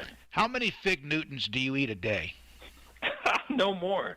Yeah, so since that came out, I know that Mac, I don't know if he's hiding them from me. He may be, but yeah, we don't get them anymore. What? So I appreciate you sharing that. Yeah. The Fig Newtons, yeah. Yeah, that's going to be a controversy I'll bring up with him tomorrow. My last question, other than family. And he would appreciate that. Yeah, I'm sure. Other than family and football, faith, what is also important to Dave Aranda? Relationships, connections. I think it's always been with me that people have to be valued. People have to be really listened to, really seen. I think in times with me just growing up, there's times where you know what it's like not to be seen and not to be heard, not to be valued. And so I think, to be part of and to be one of and to be valued as a part of that. And I think that's a lot of times that's everything, man. And that allows you to now to be your best self, to be the best version of you. And so, that's what's great about sport. That's what's great about football. Dave Aranda, thanks, Coach. Appreciate your time. Dave Aranda, Baylor football coach, with me on Sikkim 365 Radio. So that's Dave Aranda. And of everything we discussed, some of it about him, about life, about philosophy, about policy, about football, as we get to know a little bit more about him along the way. We've read many stories about when he was a player in high school, he had a shoulder injury, and he ended up going to Division III like Cal Lutheran. And that was a setback. He was going to be a hell of a football player.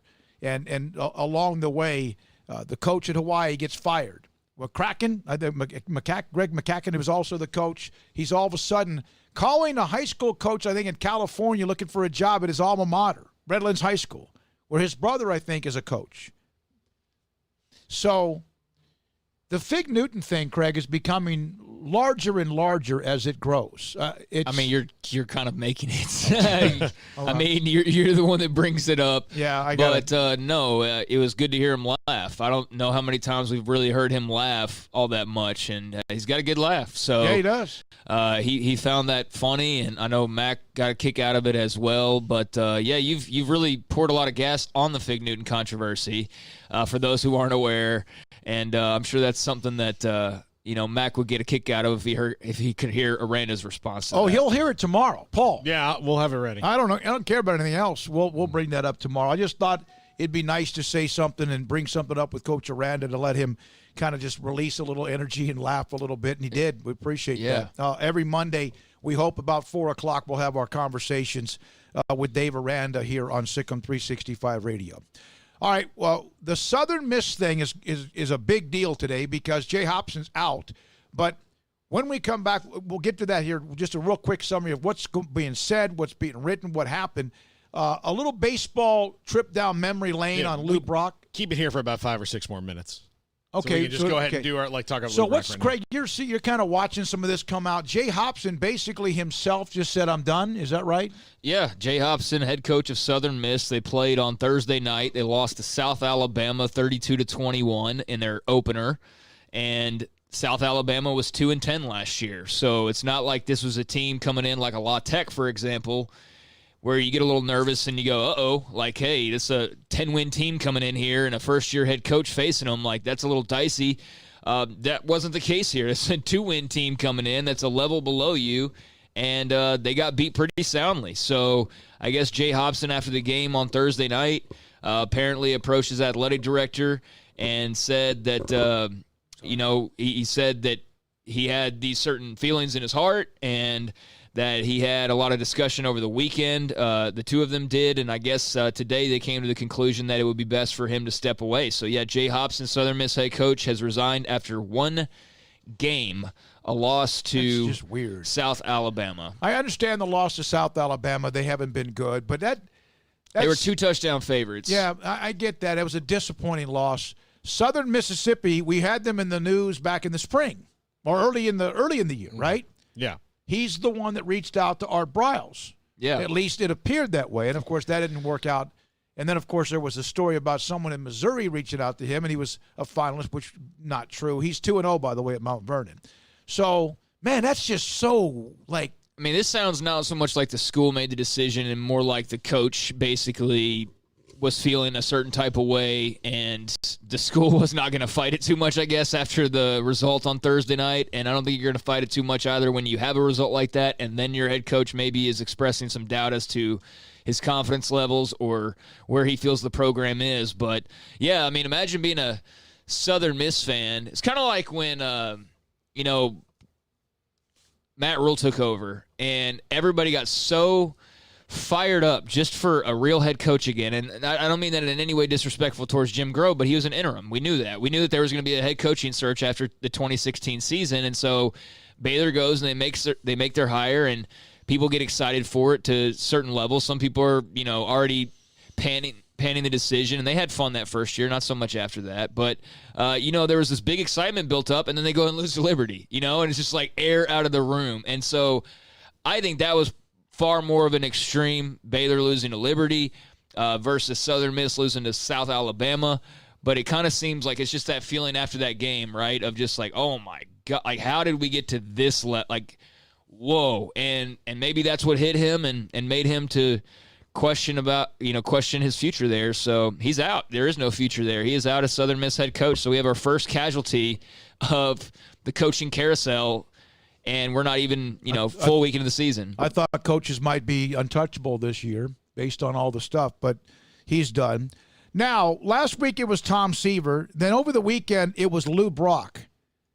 I saw a video that George Brett put out. He was drinking a glass of wine from the Seaver Winery or Vineyard, and it was really cool. It was very, very short, but he kind of toasted to Tom Seaver.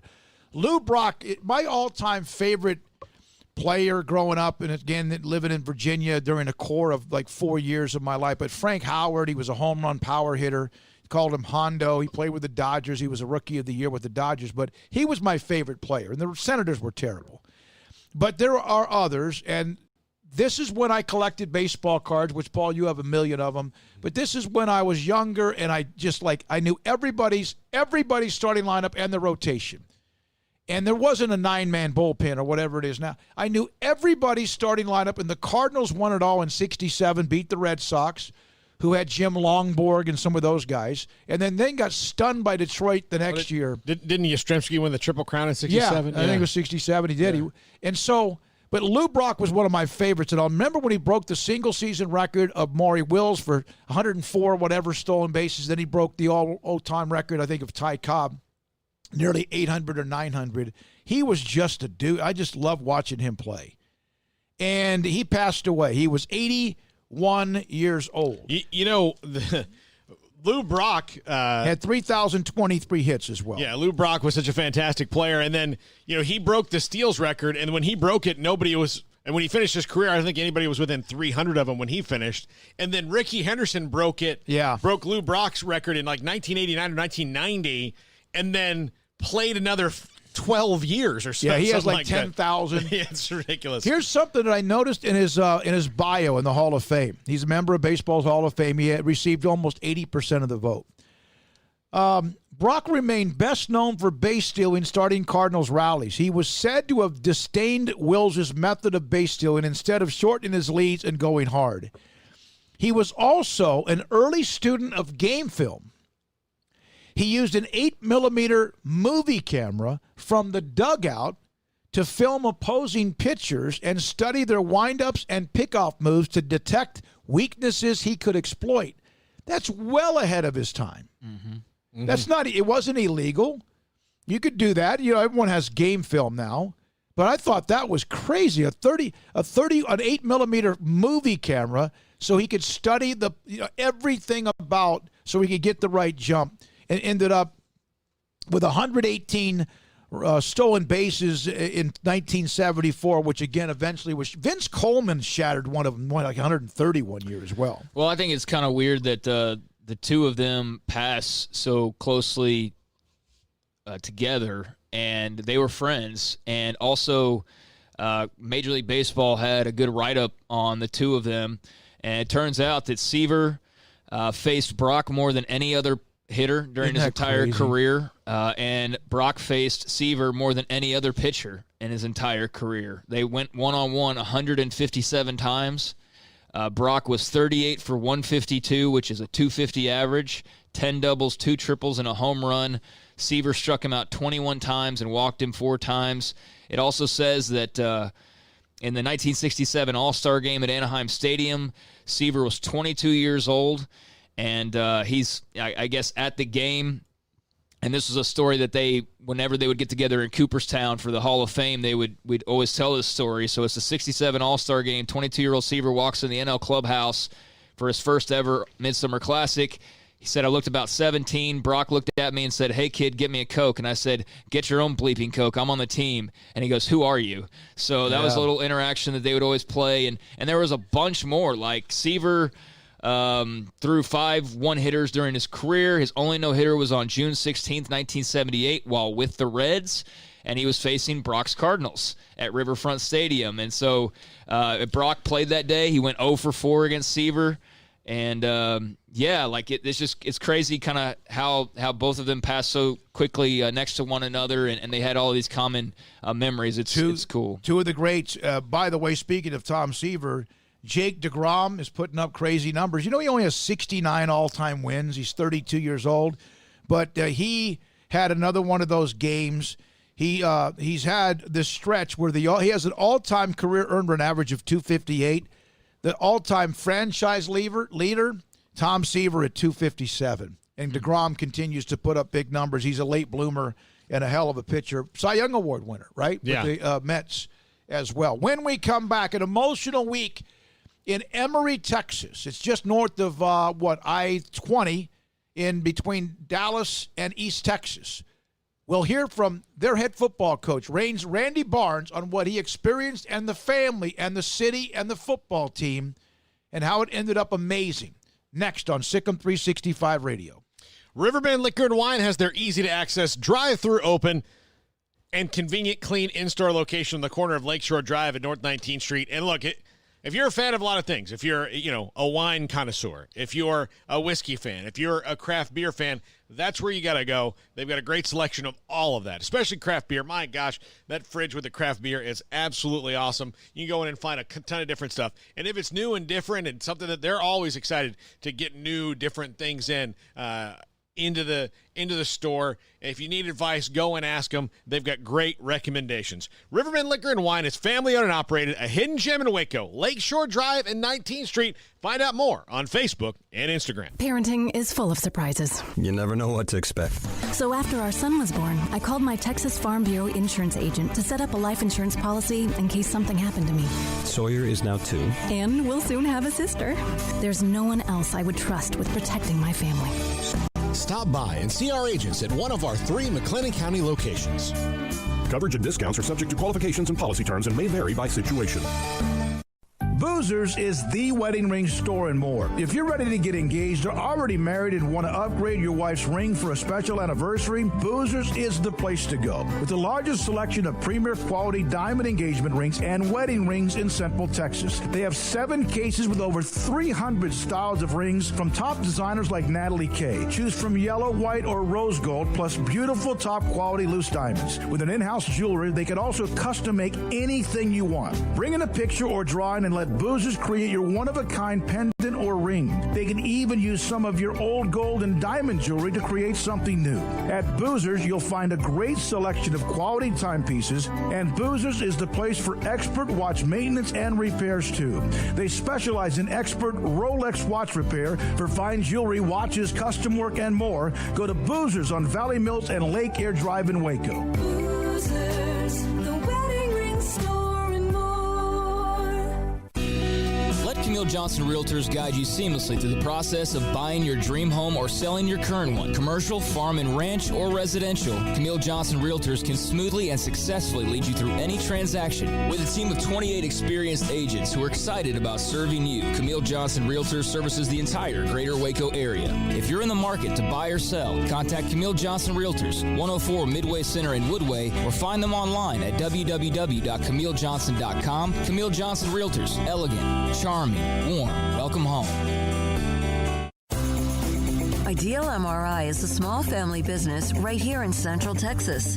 We're open to support you while lowering the cost of healthcare bills. When you need an MRI, ask your doctor for an Ideal MRI. Visit us at idealmri.com or call us at 833-IDEAL-MRI. Boots add protection. Good boots help you climb better and move forward faster. And when your son or daughter steps into the boots of a U.S. Army officer, they also learn how to lead. In these boots, they'll gain more confidence with expert training in one of more than 150 occupational specialties.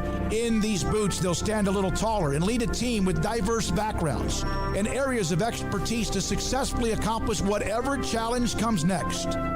In these boots, they'll earn respect with valuable experience from day one that will give them solid footing for success into the future. Highly qualified candidates who earn a spot on our team can receive comprehensive health care coverage, college tuition assistance, and a bonus of up to $40,000. See all the things your son or daughter can achieve in our boots at GoArmy.com.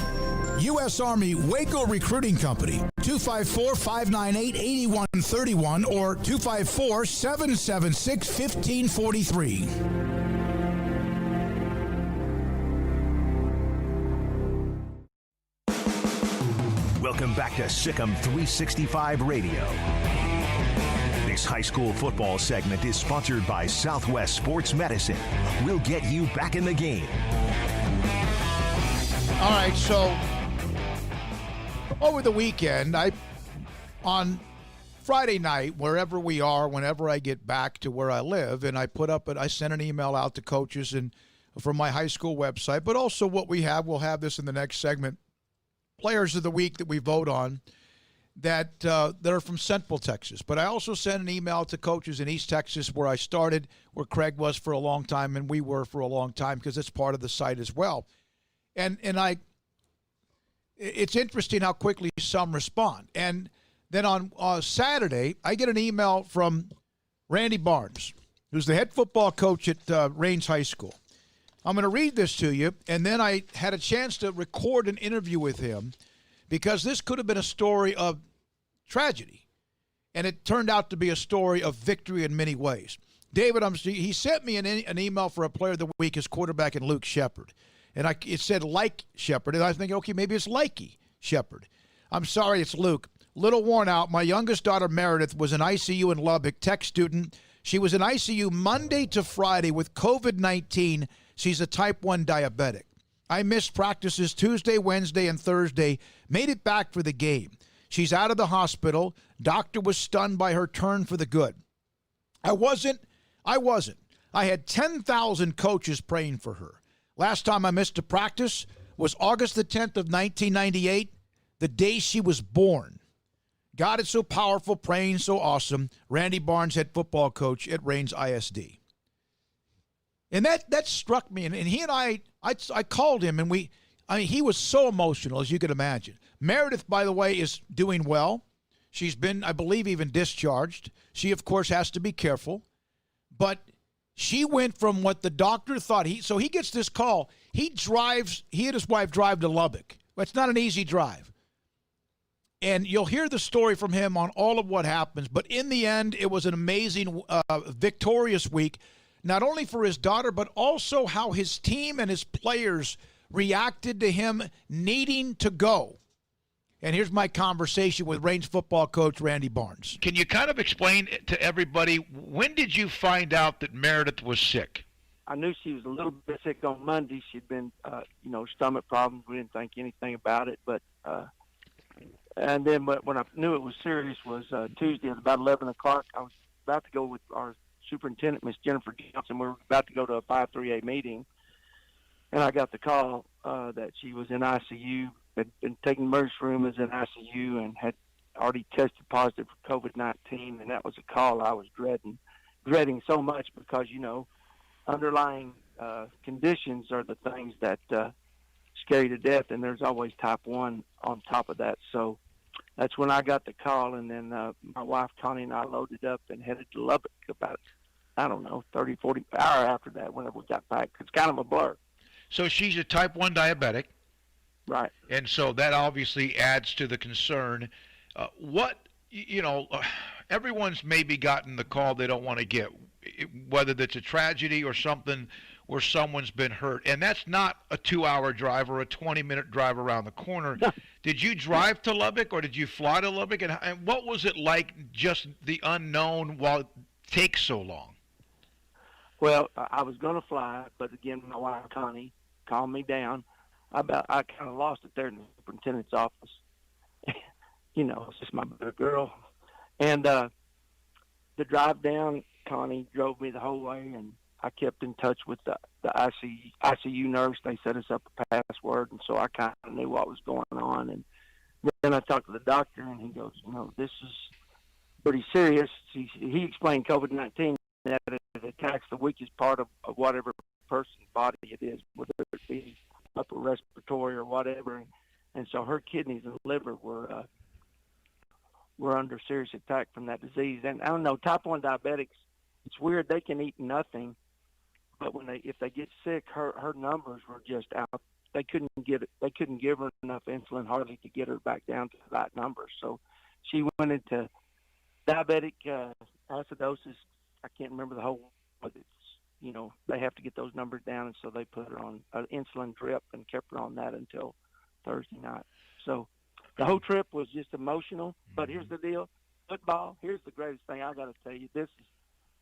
Raines is my third head coaching job, and this bunch we got here, all of them, but our senior class, we're close. And so I called those 14 guys down. I had to let them know that I was leaving. And they immediately surrounded me and pulled me in close, and Luke Shepard led them in prayer, and I held on as tight as I could to them all, and that's what got me to Lubbock with them and my coaches. That's what this is all about. And we've gone through some things at Raines that have been tough, and they just keep, making us stronger. We lost a kid on the field in 17, and it just keeps making us stronger. So. But those kids loving you and your coaches loving you and the coaches throughout the state loving you, and the range people loving you, that's how I made it. Randy, when you get to Lubbock, are you even allowed to see your daughter? I haven't seen her face to face yet. Even when they moved her for a little bit private, they wouldn't let us see her. She was scared that she called me. She's 22, but she's my little girl, and she's crying and she's scared.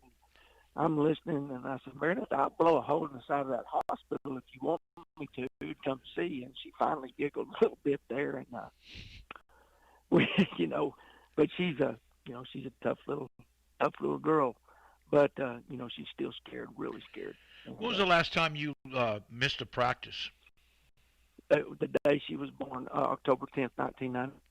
So that was the last time you missed a practice was on the date of her birthday, of her birth date. Yes, sir. That's crazy. It is crazy, but there was no doubt in my mind. I had to go, but I knew the team was in great hands. Mm-hmm. I've got great coaches, two great coordinators, Scott Peterson and Shane Weber, and they handled it, and I wasn't one word about the preparation for that, and that made it really nice. Sometimes you're not as important as you think you are. Yeah, no, well, you were to your wife, and you were obviously to Meredith, and absolutely, and obviously the family. So, Randy, you're there. You get there. It's a blur. She's in bad situation. Right. So, when did you find out that somehow or another a miracle maybe occurred, and she took a turn for the better? Thursday morning, about the ICU nurse called. They called us every 2 hours the entire time we're there because we couldn't see her. So Thursday morning, the ICU nurse called and said she's really turned it all over. We've taken her off her insulin drip, her strength's back, and she finally ate some broth. That morning was really, I think, at that time that I kind of had a little peace she was going to be okay. So Thursday morning, and we left. We till Friday at about 10 a.m. to leave. We had to get her groceries and all that stuff, and use that Venmo thing, and had her boyfriend. They've been dating a long time. Bodie. He also is COVID-19. So where my daughter lives, her roommates had to leave. He couldn't go back to his dorm, so they're all quarantined there in Lubbock, and but they're taking care of each other, and she calls me about every 2 hours right now just to make sure that I know she's okay. So you made it back in time for you made it back in time for the game. Yes, sir. What was the reception like when your team saw you? When I walked in there, they're in their quiet prep time, but it was just they just got up and started, "Love you, Coach. I love you. Glad she's all right, Coach." Just over all of them. Loving on you, grabbing you. "I love you." And we tell them we love them every day, and that's the kind of coach that, I think we all should be, but that's part of it. We take responsibility for telling them we love them, and they take responsibility for telling us the same back. So it was really special, and I felt so. That was when I really relaxed. David, was right then at that moment at 6 o'clock. They were getting ready to go out, and they were all just around me again. And then I got Meredith on the phone, and because she wanted to talk to him. Oh. She's a sideline rat. She loves football. And I said, "Hey guys," and she just said, "Hey guys, I'm doing great. I know it was y'all's prayers." And she goes, "Y'all take care of my daddy tonight." So, and then we went out there and played and got after it. So couldn't ask for anything more, David. You also talked about what told me earlier over the weekend about what the coaches around the state. You sent up a flare and how they ran with it. Well, Joe Martin, who's president of THSCA, was at Maybank, and then Glenn West, who's the executive, was at Kemp, and Mel Maxfield, he's now coaching Oklahoma, was at Forney. All great names. We were all together there once, and so we've been very close to them. And I called Glenn and West first, and Glenn, let Joe know, and then here we go. The one prayer warrior, alarm went up, and David, you can feel it. And that's what saved my daughter. And that doctor said, he goes, you know, she's strong, boy. It's a miracle. And I told him, I said, he goes, I'm just surprised. I said, well, I'm not, because I had 10,000 coaches praying for my daughter and my Rain family too, you know. And he just looked at me and said, you can't, he said, I can do a lot of things, but I can't beat prayer, Coach. And I said, well, thank you very much. But there's no doubt in my mind that saved her life. And God just has something bigger for her to do. You know, that's all I can think of. What a weekend. So, what a weekend. What a week. What a week. What a weekend. What a win. And what a performance by Luke Shepard and many, many others. Hey, thank you very much for sharing the story with me so we could share the story with so many others around the state. And congratulations on somehow surviving the week. And thank God Meredith's okay. And everyone hopefully she takes care of herself and we move on. And thank you for sharing the story. Absolutely, and thanks for everything you do for high school football. You're amazing what you do to promote our sport, and high school football is giving me and a lot of other people great things to do right now to get their mind off all this stuff in the world, and so thank you for that. That's Randy Barnes, head coach at Rains High School, and this is Sikkim 365 Radio.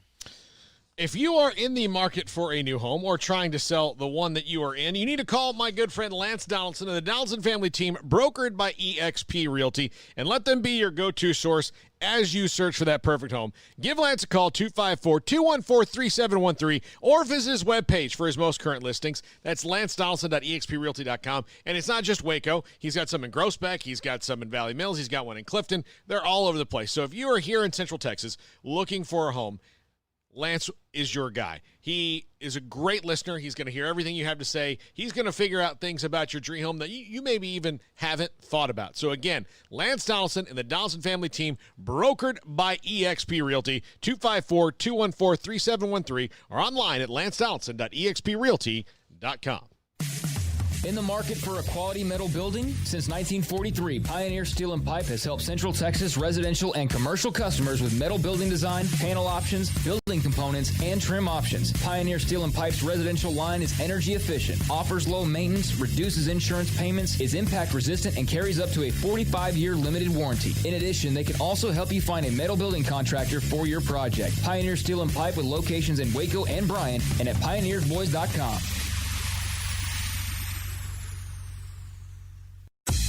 Southwest Sports Medicine and Orthopedics, the team physicians for Baylor Athletics, specializing in diagnosis and treatment of any and all sport-related injuries, celebrating over a decade of service to Central Texas.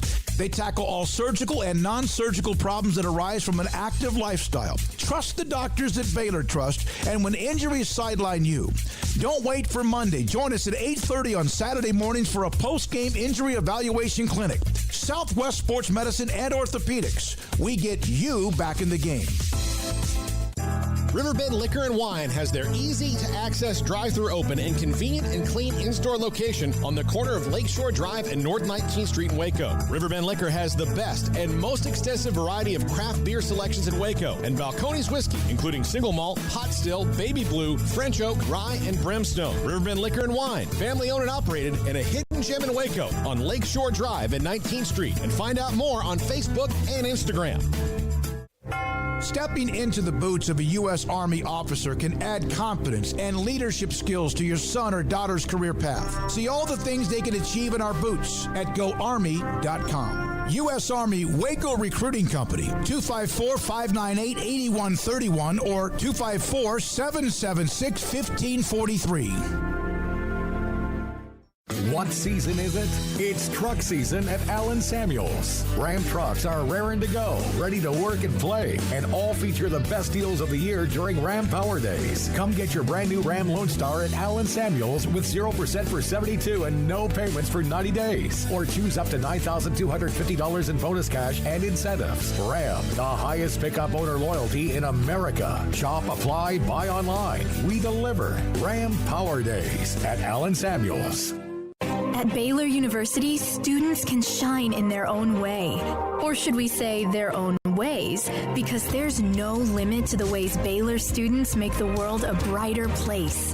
Whether they're leading a student organization or following a higher calling, getting advice from faculty, or taking part in world-class research, pursuing their dreams, or working toward their dream job, students find their place to shine at Baylor, where lights shine bright.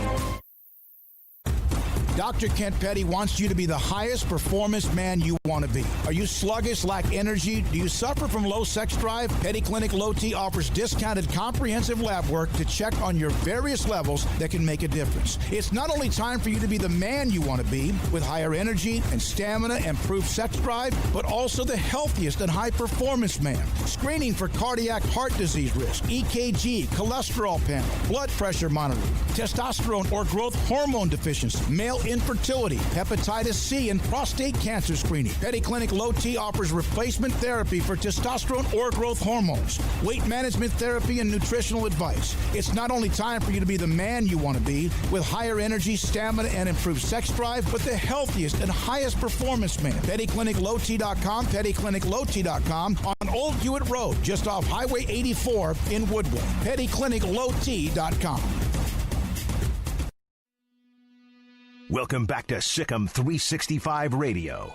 It's time to announce our Central Texas High School Football Players of the Week. Brought to you by Richard Carr Buick GMC Cadillac, your friend in the car business. All right, so here we go with the Players of the Week. I'm also part of the Texas Built Ford Tough statewide award. I got to vote on that later on tonight. But this was pretty easy this week. There were 2 or 3 categories that people jumped out at you, and yet we could almost do this every week. Here's a couple of ones that I think we should get to. Jamaria Hamilton and his brother Demaria Hamilton, they combined for 40 carries, 449 yards, and 8 touchdowns in a win against Leon. Sounds like they're averaging about 10 yards a carry. That's pretty impressive, and I would imagine a very fun Friday night at their household. The 2 brothers coming home with those kinds of numbers. I love that Grandview, 2-time defending state champion, they beat Salado. In a tough game, 21-7, sent me this as a nomination. Jacob Bayer, offensive lineman, 99% grade blocking, drove a player 10 yards twice, 2 knockdowns, and 13 pancakes. I almost put the star next to his name because we haven't had it, but I think I chickened out. Yeah. I feel like I should lose a point in my offensive lineman alumni. You should. I'm disappointed. I know. I voted for him. Bremon's Jeff Kozowski won his 100th game. I said, man, you're too young for that. He goes, I'm 52. His son, Seth, had 205 yards rushing, 2 scores. He passed for 175 yards and a touchdown as they beat Axtell 58-20. He also had 5 tackles and a fumble recovery. Let's see here. Glen Rose has got a pretty good football team. Austin Worthen, their quarterback, 256 passing, 2 scored, 176 yard rushing, 3 scores. Had to come kind of get a little dicey early on, then they kind of pulled away from Gatesville 48-29. Oh, this one here. How good are you when your opponent sends you in for Player of the Week and you're not even in the region? Pretty good. Cameron Yo's Kevin Hoffman, one of his assistant coaches that always sends me stuff, said, Smokey, we want to nominate Belleville running back Richard Reese. 27 carries, 342 yards, and 6 touchdowns, and 1 catch for 40 yards and a touchdown, and they beat Yo 54-41. Oh, Corby, the mailman, kind of gave us a heads up on that about Belleville's running game. You said Cameron Yo's Kevin Hoffman, by the way. Yeah, Cameron Yo's Tommy Brashear. There you go. All right, Demarion Alexander and a nice guy. Offensive player of the week, by the way, it's Zach Rabachic. I was going to say, who's the player of the week? 42 carries, 296 yards, and 6 touchdowns. On top of that, he also had a 103-yard kick return in a game where they had to kind of pull away from Mejia 55-37 after the loss early on the first week to Salado. Defensive player of the week, Jordan Landrum. I get a call from Brandon Hicks, the coach at Rosebud Lot. Remember what he said? There's some players that didn't play last year that are going to play. He said, I got a couple of sleepers. Listen to this stat line. Jordan Landrum, the defensive back, Rosebud Lot, beat Wortham 32-13. 4 interceptions in a game. Wow.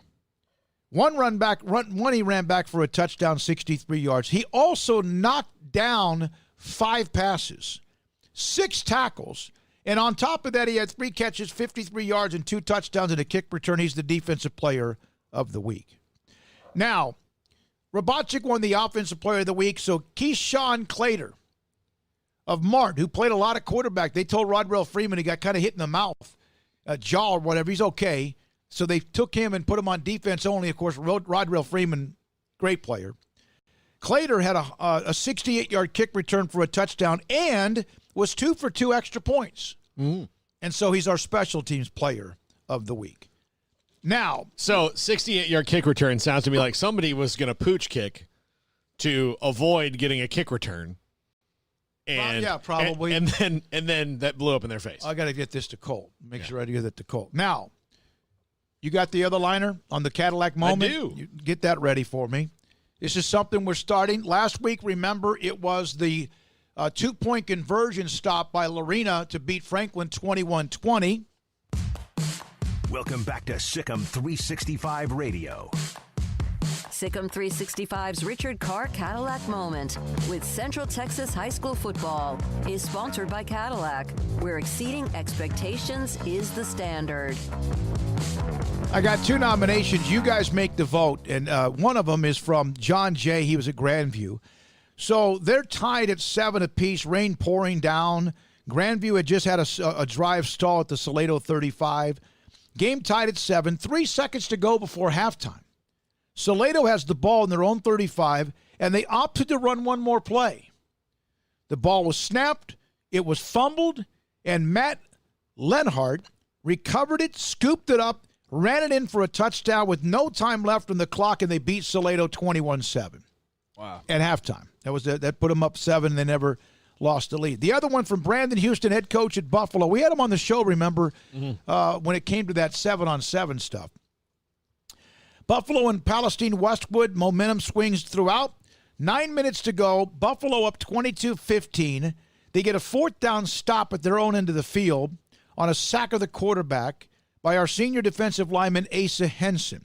The ensuing play, Brett Hoffman found Jamal Allen on a touchdown pass right down the middle of the field from 35 yards out that blew the game open, and they end up winning the game 32-13.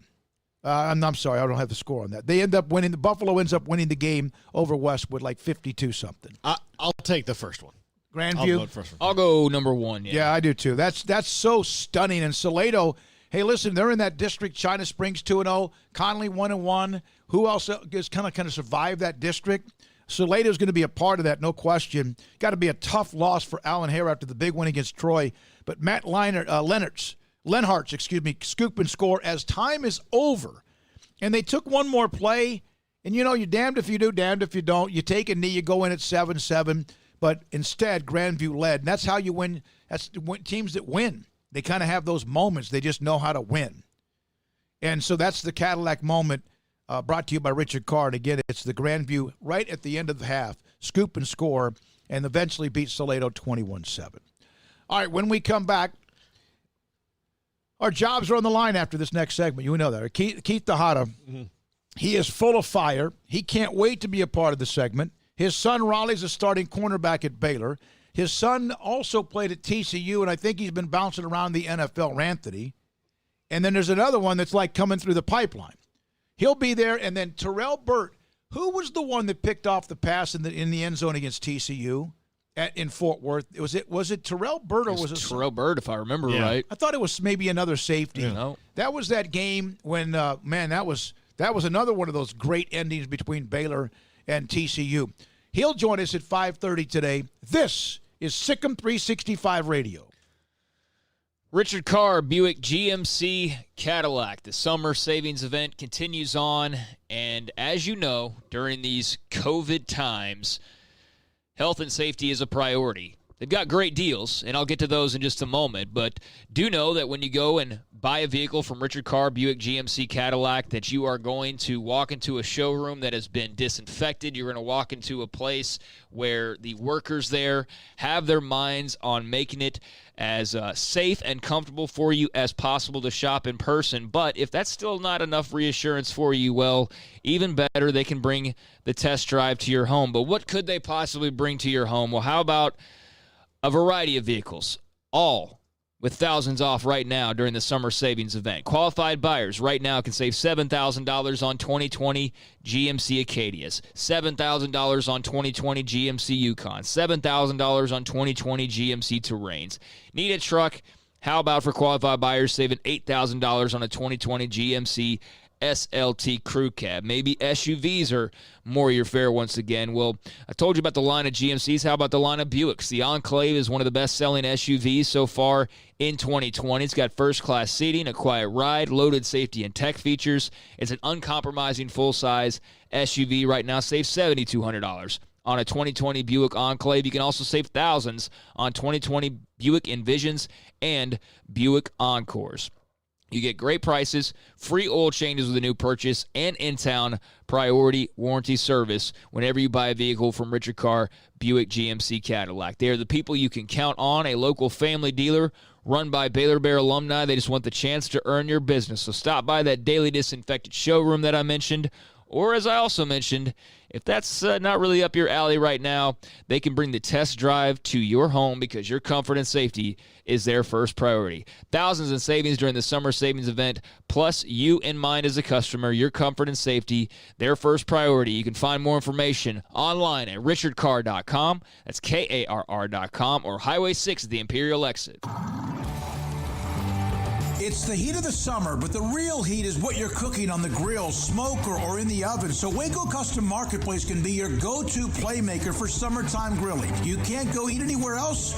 Be your own chef with custom-ordered and cut ribeyes, sirloins, fillets, New York strips with a focus on high-quality beef at a competitive price. Waco Custom Marketplace also has fresh deli cuts with sliced turkey, ham, pepperoni, or corned beef. Waco Custom Marketplace also your home for the freshest seafood in town. Salmon, shrimp, mahi-mahi, great priced chicken products, whole birds, tenders, chicken breast, and wings. Waco Custom Marketplace with smoked items unique to Waco, house-made bacon, summer sausage, boudin, hot links, and German sausage. Every seasoning for every occasion, grilling, baking, or frying. Your hometown grocery store with canned goods, pasta, fresh baked bread, buns, chips, sauce, condiments to pickles, charcoal and lighter fluid, cold beer and wine, best kolaches in Waco, mouth-watering cinnamon rolls, and here for the community every single day, helping you avoid the long lines in crowded stores, serving quality products to the Waco community. Go online for the weekly value boxes. Family owned and operated Waco Custom Marketplace,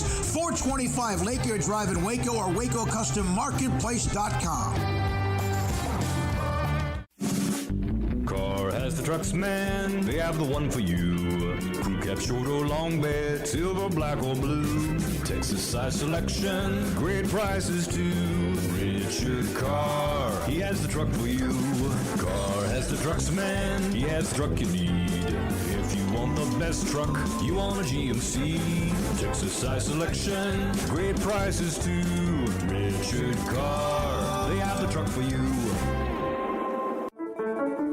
One size fits all. That may be all right for an adjustable belt or cheap sunglasses, but when it comes to your financial needs, no one wants a one-size-fits-all strategy. Cam Heathcott, your Edward Jones financial advisor, knows that his most important goals are yours. That's why he takes the time to understand your needs, knowing you. That's how Edward Jones makes sense of investing. Cam Heathcott, covering Conroe and Houston, 936-756-7717, or cam.heathcott@edwardjones.com. Edward Jones, member SIPC. Texas Farm Bureau Insurance has protected fellow Texans with auto, home, health, and life insurance since 1952. With more than 260,000 square miles of land and 27 million people, that's a lot to cover. Whether you're wrangling cattle or wrangling kids, we're proud to protect Texans in all Texan ways of life. Stop by and see our agents at one of our 3 McLennan County locations. Coverage and discounts are subject to qualifications and policy terms and may vary by situation. Do you or your kids get nervous about going to the dentist? Stonewood Dental, Dr. Steve Childress, he can help. I've spent a career taking care of patients who as children had bad experiences, and now they're adults that hate going to the dentist. If I get a kid at 3 years old and they come every 6 months and it's a happy experience, it's normal for them. Now they have an accident at 6 or 7 or 8 at school. Now they have a broken tooth or a trauma, and they have to come here. They're used to lights, they're used to water in their mouth, they're used to experience, they already trust us. It's amazing what we can do with that kid without it being a negative thing. But if I see a 6 or 7 or 8 year old that's never been to the dentist, and now they have a trauma or an unfortunate unexpected toothache, it's harder to do that for that kid and it not be somewhat of a negative experience. So bottom line is I try to teach kids and adults and teenagers and everybody the way I'd want my family treated, which is where it's a necessary part of life. You just take care of it. It doesn't have to be that big a deal. Learn more, stonewood-dental.com. Welcome back to Sikkim 365 Radio. The 5 o'clock hour is sponsored by Edward Jones Investments with financial advisor Tom Albers, staying in touch with you and your money through these difficult and changing times. Edward Jones, making sense of investing. Bouchel, deep shot, Duvernay, and it's intercepted by Raleigh Tejada. Here's David Smoke, Paul Catalina, and Craig Smoke. Terrell Burt, former Baylor safety, will join us today at 5:30. But this has been interesting. First of all, Raleigh Tejada, I remember, to me, the moment that maybe the light popped on with him was a game a 3 years ago against Texas Tech when he intercepted a pass in a game in which they had to win to get to a bowl game. And I remember, I think Blake Lynch had an interception that same game, but he really is a dynamic player for Baylor. His father, Keith, played at Louisiana Tech. Baylor plays Louisiana Tech this week. And we also know going into this segment that Keith Tejada might take one of our jobs because I think this is going to be a fun segment to have. Keith, welcome to Sikkim 365 Radio with Craig and Paul, David Smoke. How have you been, sir? I've been good. And, man, I just want to say thank you guys for inviting me on. I really enjoy listening to you guys over the last few months, and your segment today has really been awesome, listening to Coach Aranda and listening to the young lady that got sick out there at Texas Tech. So it's been fun. You guys got a great show and a great lineup every day. So I appreciate it. Thank you very much. You also do a great job, you and the family, with Ranthony and Raleigh and Ridge. And so so is this a weird week for you with the Louisiana Tech? A little flashback to when you were there? Yes, it is, because, I still have a lot of friends that I'm in touch with that play football at Louisiana Tech. A lot of us moved out here to the Dallas area. We kind of keep up with what's going on with the school. And, my football career wasn't great at Tech. I was recruited by LSU when I was a senior in high school. Jerry Stovall and Coach Steve Regan, who was a receiver coach at that time. And I had made a verbal commitment to them, and Coach Stovall got fired that year, that few weeks before signing date. And then I got a letter from Coach Bill Unsparger that said that they were going to go in another direction. So I had to just, roll with the punches and go walk on at Tech. Because at that time, you didn't have the 247s and rivals and all these recruiting services that connected the dots for you. So I went to Tech. I played there 3 years. It was a great experience. You learn in life. I said to myself, if I have any kids, I was an all-state football player in the highest division of Louisiana, and that's why I was recruited by LSU. And I said, if I have any boys that's interested and have a passion for sports, I'm going to make sure that they get the guidance and direction in life in terms of sports that I didn't have. And so, here we are. I've raised 3 boys. All 3 of them got D1 scholarships. Is it strange to have? I mean, I'm sure it's hard when TCU and Baylor play, when you've got your boys rivalry kind of going against each other. But for you now with Louisiana Tech playing Baylor this week, is it strange for a team you root for all the time, and now obviously your rooting interest is your son, but how strange is that? It is strange because I like Louisiana Tech. It was a great school, and I'm gonna tell you, they get after it in fall. I saw Tech when they played in the Southland Conference, and it was FCS program, and they grew into a very over the last 30 years, a very solid D1 program. So I like them. I'm an alumni there. I graduated from there. Have lots of friends that played there, and it's strange. But let me tell you something. It's easy for me because I want Baylor to just beat Tech. I mean, I have nothing in me that says I'm going to be sad. My son is out there playing for Baylor.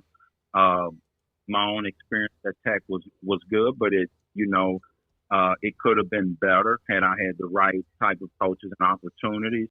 So I'm like, man, Baylor, let's go beat these guys. Let's don't play around. Let's go beat Tech. So I have nothing in me that says I'm alumni there, and I'm torn. I'm not torn at all. I want Baylor to continue what they started last year. Keith, for you as a parent, with everything going on with COVID-19, what has been kind of your outlook and your approach, knowing all the protocols and things that are in place, but still, I mean, obviously you worry about your kids and, being around other kids and all of that. Like, what's kind of been your mindset as far as all that goes? Well, you know what?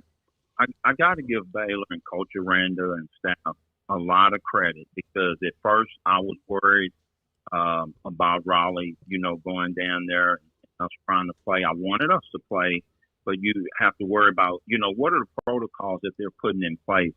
And from the very beginning, Baylor had great testing.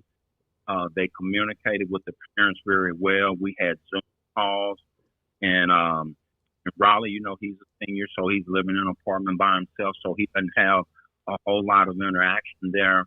But I feel like Baylor instilled some confidence in us early on, and as the results started coming in, it got better and better.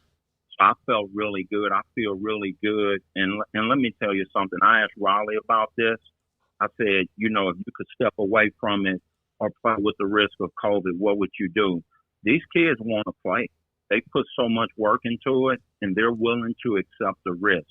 So as long as he was willing to accept it, then I was willing to accept the risk. So I felt really good. Now, my son at McNeese, he got tested. Their testing was a little bit, FCS program was a little bit different, but I think they did a very good job down there also. So I think these football programs are so well equipped to handle this and to work at it, especially, but you got to have the commitment of the players too, that, we're not going, this is different. If I want to play, I can't do the things that I used to do at Baylor. And I think the coaches at Baylor really, really drove that home to their players. Yeah, it seems like they've handled it very well. Yeah, there's going to be flare-ups. That's part of the deal. There's not much you can do about it. What was it like? And now Ridge is the youngest. And is he at McNeese State? Yeah, Ridge is at McNeese State. And I'll tell you, we're grateful that McNeese – I feel like McNeese got a steal out of Ridge. Ridge is 20 pounds heavier than both of his brothers. He played both sides of the ball. He averaged 10 yards a carry up in the Dallas Metro in a very tough district, and faced 4-star receivers every week and was just outstanding. He made all conference both ways, and he just didn't get the look that his brothers did for some reason. But I think that Ridge was a steal from McNeese, and I think he's going to do well there. If they put him in the right scheme and let him play, because he has a lot of confidence, and I can also say he's probably as good as his two brothers are. Yeah, isn't it always the case the youngest learns from those? You hope he does. He learns from, he sees all the things they've done well and all the things they've had to learn about. Exactly. Ridge followed us around with Ranthony, and he learned. And I'm going to tell you, his brothers taught him a lot. Ranthony and Raleigh would watch films with him on Friday night and show him things and teach him things, how to read certain coverages, how to read quarterbacks, measure footsteps, and all those kind of things. But I will tell you, they all worked hard, and they weren't, 6'2", 200-pound corners. So they had to find things that were going to make them competitive regardless of the level of competition, whether it was P5 FCS, whether you're going against a 6'4" receiver or not, they all worked on their speed, and that became a big part of their game. So then you add the speed up, and you actually know how to play with that speed. You can make things happen, and top teams win games. And that's what we were all about. What was your house like when they were all young kids playing sports, the competition level? I can imagine, 3 young boys growing up, all athletic, got to be pretty intense when it comes down to playing sports against each other. It was very intense. I mean, because they were all trying. Ranthony was the king, though. Mm-hmm. But Ridge, I would say it was more intense. It's just like a baby cub around a big daddy lion or something, and he wants to play, and you just kind of push him out the way. Well, that's how Ridge was with his 2 brothers. Raleigh was a perfectionist, and he always felt like he had something to prove. Ranthony was very confident, but Raleigh wanted to show you, I can do this. I can be just as good. And then Ridge was always challenging his 2 brothers. So it was very competitive in the house. Now, I would tell you, I didn't know that they were going to be D1 guys. I didn't raise them and say, you're going to play Power 5 football. I didn't do that.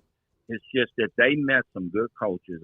Terry Grayson at Frisco Centennial High told me when Ranthony was a sophomore that your son is going to start. His footwork is phenomenal.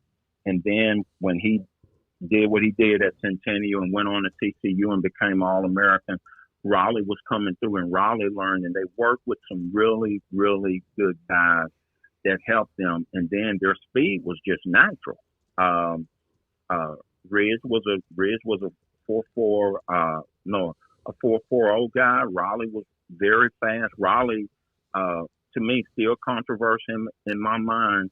He run below a 10.2 in high school, and then Ranthony went to state in track. So those guys applied the speed and learned how to play, and I had them around good coaches that could help them, professional, guys who had played and could teach them things. And then Centennial gave them a great opportunity. Centennial wasn't your perennial, third, fourth round playoff school, but they gave those guys an opportunity to excel. And then Coach Jim Gush, who used to be with the Brown staff, he caught on to something over there and at Centennial, and he realized that, hey, these guys over here can play and they can make grades. And so he started recruiting, and they were very disappointed when Ranthony went to TCU. And I told Coach Bennett, well, I got another one coming up. And Coach Bennett will tell you, he never forgot that. And when Raleigh came through, they got on Raleigh. They won Raleigh from the beginning. Raleigh got 5 Power 5 offers, but he was never interested in anywhere else but Baylor because Coach Gush and Coach Bennett and Coach Browse, they all made him feel like, hey, this is a place for you. So that's kind of the story there.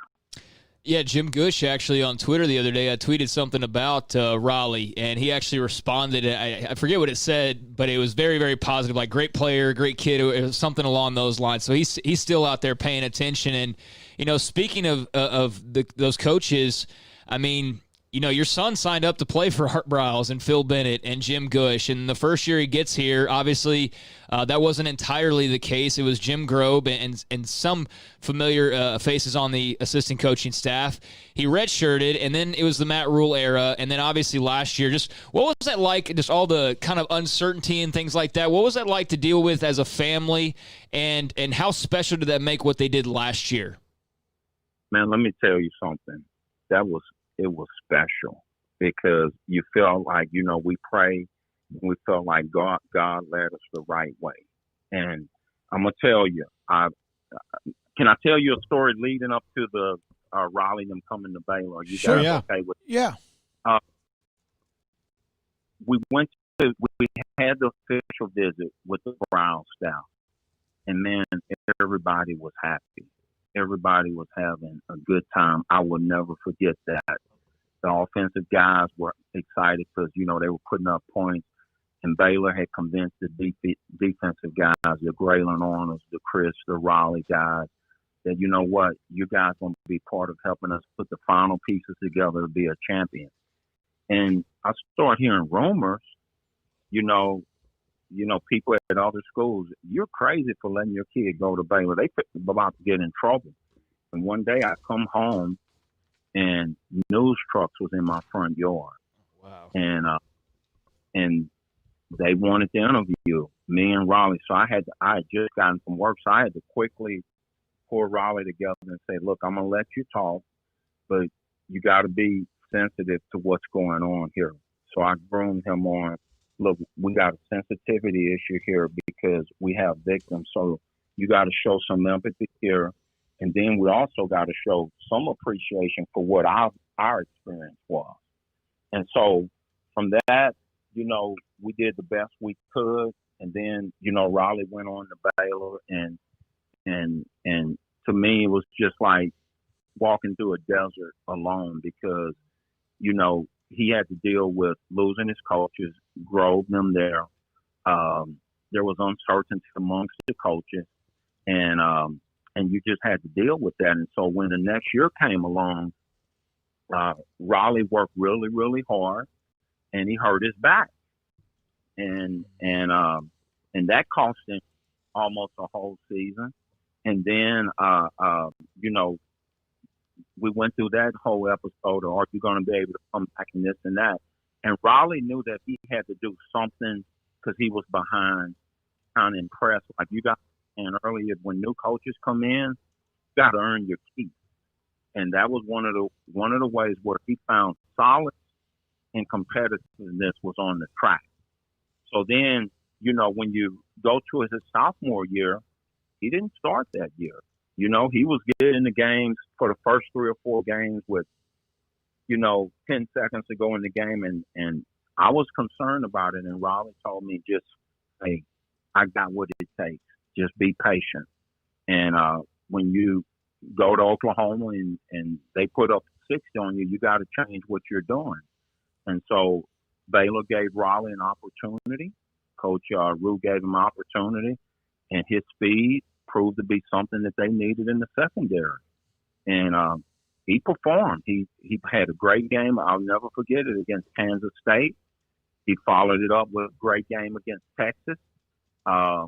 He sealed the deal when Texas Tech was threatening to score that got us, I feel like, to the Texas Bowl.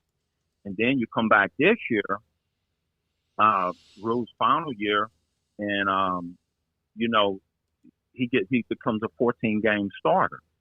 Now, one thing about Raleigh last year, he played a lot of thirds, so they caught a lot of balls underneath. And so, but when you look at the results that Baylor got going to a Sugar Bowl, how could you ask for anything better than that? Yeah. By the way, Jim Gush just sent it. I told him we were interviewing you, and that you talked about how they were on Raleigh after they lost that on Ranthony, which is your name as well, Keith, but wasn't going to let Raleigh get away. Love that family. That's from Jim Gush. Oh, he's been great. Look, Jim Gush offered Ranthony, and he wanted Ranthony really bad. And I think that just being here in town, TCU kind of went after him too, because Ranthony was small now. I mean, he wasn't going to LSU. You had to believe that he wasn't going to Bama LSU, but you had to believe that the guy had something that was special. And when Jim Gush came back for Raleigh, I said, man, you know what? These guys, they could have said, screw you. But they came back and they offered Raleigh, and the rest is history. And Jim Gush offered all 3 of my boys. He offered Ridge, too, at McNeese. And he said the minute he walked into school and he saw Ridge, he was like, he's bigger than the other 2 brothers. So this is a no-brainer. So, you know, we have a special bond of appreciation with Jim Gush. And for those kids that, you know, he recruited, 4 of those guys out of Centennial made all-decade teams. K.J. Smith, Ranthony, Lamar Jordan, and Connor Martin. Pretty cool. Yeah. So the back injury that you brought up, how did that, was that while he was playing? I want to make sure, because that could have been it right there. It could have been. Let me tell you something. Raleigh was pushing himself hard. And, he was doing all the workouts, but he was hurting. And you don't want to disappoint coaches. You got new coaches. They're yelling at you. And they're thinking, you should be a lot better. You're a track guy. You can't even – some of these guys are beating you in workouts. So his back was in a lot of pain. But fortunately, the trainer at Baylor noticed the way he was walking. He said, you know what? I'm going to pull him out of workouts. He needs to be looked at. And when they went in and they looked at him, one thing led to another. They sent him to this doctor and that doctor. And before they know it, they said they tried some things to help him and none of it worked. And to Baylor's credit, they sent him to the best spine doctor in Dallas, Dr. Andrew, I think it was Dossett, and he's the spine specialist for the Cowboys. And so Raleigh went in there, and he told Raleigh, you got two things here. Either we can wait it out and just see if you get better. He said, I doubt if it will, because he had a ruptured disc. And, it's funny because I had the same thing in high school. I had a ruptured disc when I was a wide receiver. And so he said, or we can go in here and fix it. He said, but if I fix it, I don't know if you can play football to the level you was playing, but we're going to take a chance. And that was a very, very, very hard day because that was Raleigh's redshirt year, and it was a very dark day for us. And they went in and they did the surgery, and, he got a little bit better. He said, if I release you, it won't be until the end of October. And so Raleigh kept working. The Baylor trainers did a great job with him. And then he got to the point where he started slowly running. I mean, this was quick. This basically accelerated. So, but Raleigh, if anybody could do it, he's a hard worker. Okay. And so what happened was when he came back, and of course they told him, no, you're not on this team. You go over there with the injured players for right now. You got to earn your way back over here. And that bothered him. He's passionate. He's a perfectionist. He wanted back in, and these were new coaches.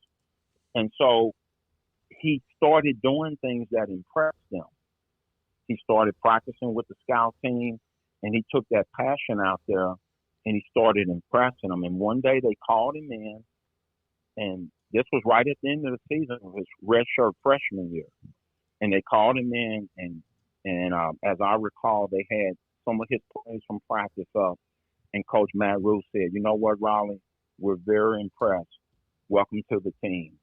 And that's how he got on. He defied the doctor's commands because the doctor didn't want him to play. Okay? But Raleigh told me, Dad, it's like this. I'm behind. I got new coaches. If I can't push myself now, I'm never going to get on the field. And they respected the work he did, and he wound up playing those last 4 games, and he got to play and he played a pretty good game against TCU in Ransom his last game. And Baylor just showed a lot of class. I'm grateful for Matt Rule. He gave our family an opportunity. I'll never forget during the pregame, we were standing on the sideline. He just walked up to Raleigh and said, go spend time with your family. And Raleigh ran over to us, and we did some photos. And they played Raleigh a lot. And he played a pretty good game.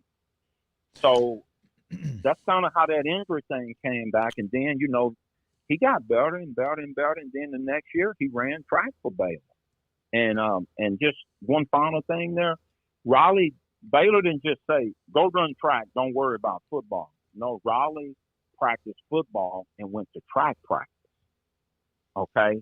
In the midst of football, he was running track also. But he had a passion for track, and he knew if anything could make him a better football player would be his speed. Keith Tejada with us, Raleigh at Baylor. Ranthony, of course, was at TCU. And now his son, Ridge, is at McNeese State. Craig, one other question, and I know we got to go. Yeah, we got to go, but I have to ask you this. Okay. A single digit for Raleigh. The number 3, you know what that means. It's really cool that Dave Aranda, I think most people agree, is continuing that tradition. What did that mean to the Tejada family and to Raleigh? Well, I'm going to tell you about Raleigh and what it meant to him. It meant everything in the world to him. I told my wife, if this boy don't get a single digit, we might have to come look for him around the Brazos River. I mean, it meant, I said, Raleigh, you want this single digit mean that much? Yeah. Yeah. It means a lot to those kids.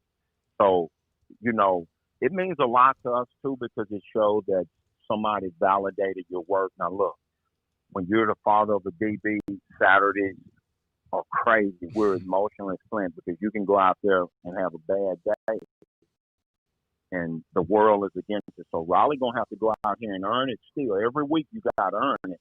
But it meant the world to him. I'm like, I told my wife, I don't know what we're going to do if this boy don't get a single digit.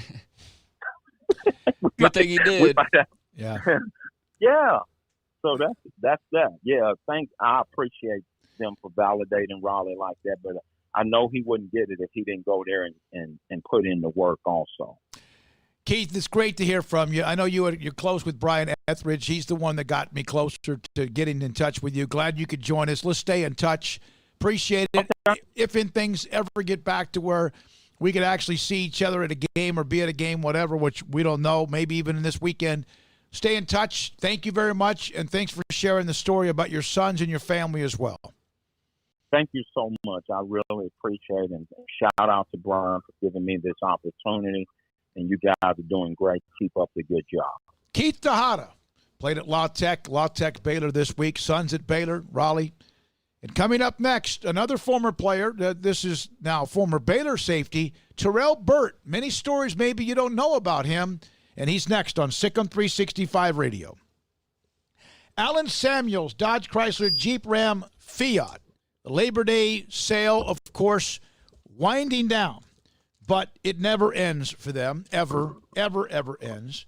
You know what they have right now, 0% financing, no payments for 90 days, still in effect on almost everything, including you could saving thousands of dollars on all the vehicles that are on the lot. You could also right now, the Labor Day sales event, brand new Ram trucks and Jeeps, special incentives, including on select Dodge, Chrysler, and Fiat vehicles. Alan Samuels loaded up for new inventory, tremendous selection on hand, and also new vehicles arriving every single day. The dealership is sanitized, safe environment. Come by and shop in person. If you want, the staff is 100% on board to give you a safe experience, or you can also go online. In fact, they can deliver the car to you at AlanSamuelsDCJ.com. 0% financing, no payments for 90 days, still in effect on almost everything on the lot. Literally saving thousands right now. Alan Samuels, Dodge Chrysler Jeep Ram Fiat, Loop 340 east of 84 in Waco. From the first workout to the last practice, sports is an incredible challenge. Hi, this is Dan Ingham with the First National Bank of Central Texas, and we're proud to support each athlete, every parent, and our educators. From families, small businesses, to the biggest industry, we're here to help. With remarkable products like First Free Checking, we've got banking ideas that fuel big dreams. The First National Bank of Central Texas. Familiar faces making local decisions. Member FDIC, Equal Housing Lender. Texas Board Certified Personal Injury Trial Lawyer and Baylor alum David Willis and Baylor alum Parker Willis are ready to help if you or a loved one has been wrongfully injured in an auto accident, SUV rollover, industrial accident, 18-wheeler crash, or were seriously injured by a defective product or recall drug. Call them for a confidential and free case consultation at 1-800-GOT-HURT or visit them at TexasTrialLawyer.com. Principal office located in Houston, Texas. How did Edward Jones become one of the biggest financial service companies in the world? By not acting that way. Financial strategies, one-on-one advice, it's a big difference. And that's why Brad Wilson, your Edward Jones financial advisor, makes sense of investing. Experience the difference for yourself. Brad Wilson, 250 Sharon Drive in Woodway, 254-776-4337. Edward Jones, member SIPC. With more more than 160,000 alumni worldwide and counting, the Baylor family is growing. And through the university's expanded Baylor alumni program, the family is growing closer. With hundreds of local volunteers planning events in cities and towns around the country, you can gather with fellow Bears no matter where you are. So, get connected, get something started, get involved, and make plans to get together with Baylor alumni. Visit us at baylor.edu/alumni.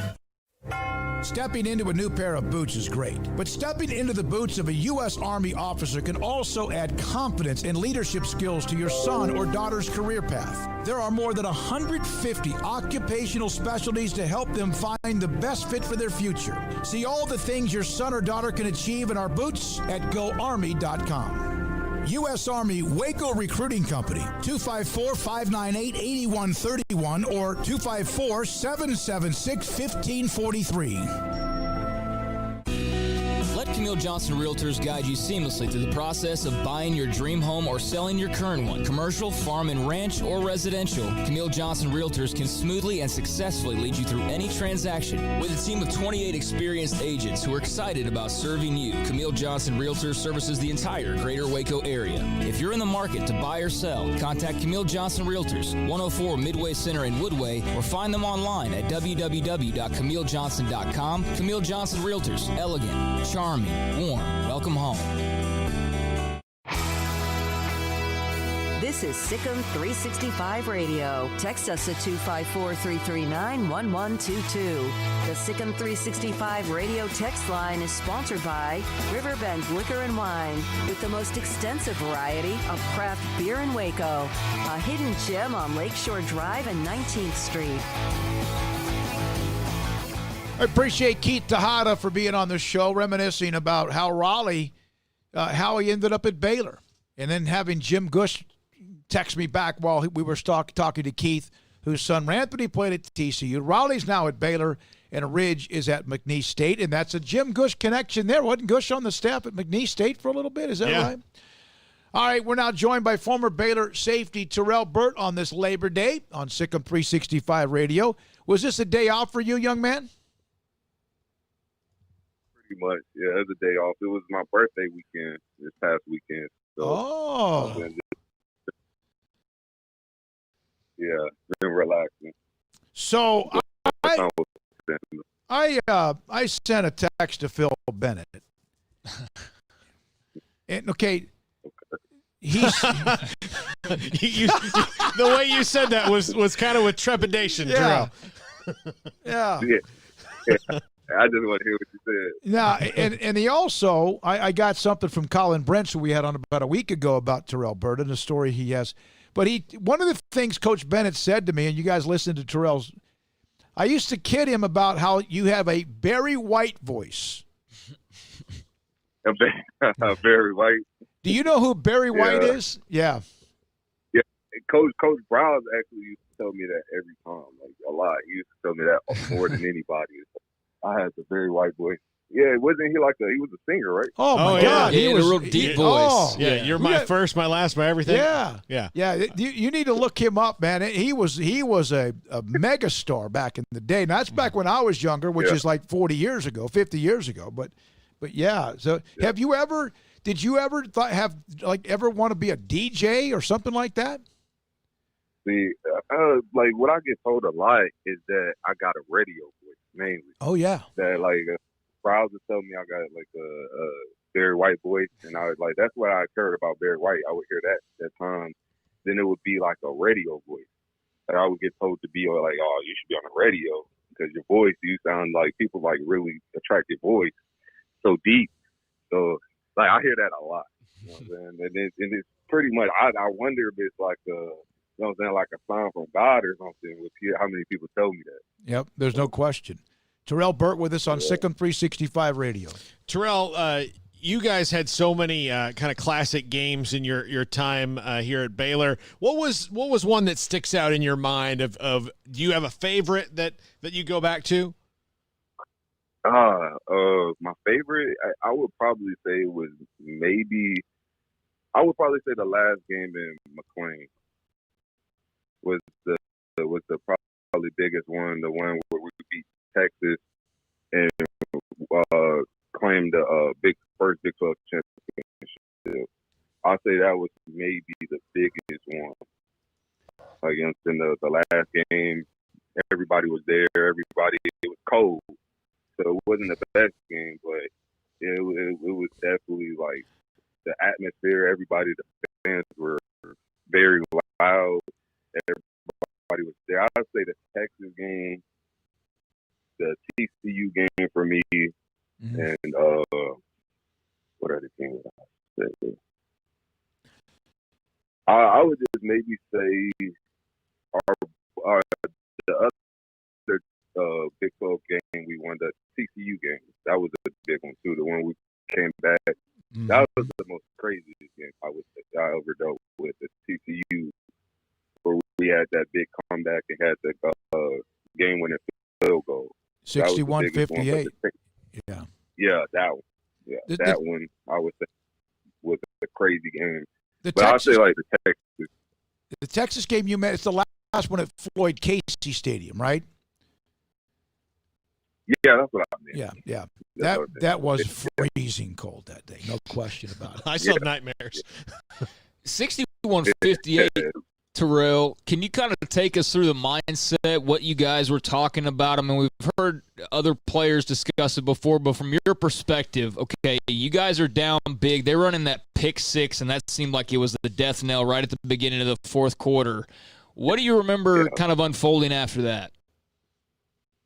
Well, the pick six you were talking about was definitely like a dagger to us. It was definitely something that woke us. I think definitely, that's why I love my team so much, because in situations like that pick six could have been the end of a lot of teams. It could have been the end of the game, but we never gave up. Like that game, we never gave up. After that pick six, we still kept our heads up and told each other this game's not over. We got the best offense in the country at the time and the fastest offense. So we knew at any point we could deal with anybody. And then after, like later in that fourth quarter was when the defense was pretty much like getting the groove, and we really found the right formula to stop what TCU was really doing to us. So we did that, came back, and that, like I said, that was probably the craziest game I ever dealt with.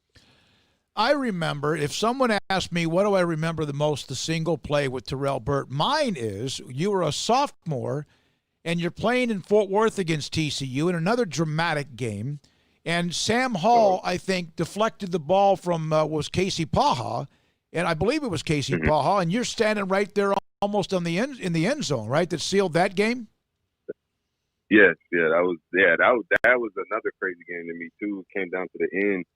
Sam made a great play on the ball and knocked it up, and I was trying to be there just to make sure if he didn't touch it, I was going to make the tackle to make sure the guy didn't score a touchdown. But as soon as I saw Sam dive for it and knock it up in the air, as soon as I saw it, I was like, "Oh man, I'm gonna get this," and just got it. And that was a crazy game, because I also was like, my shoulder.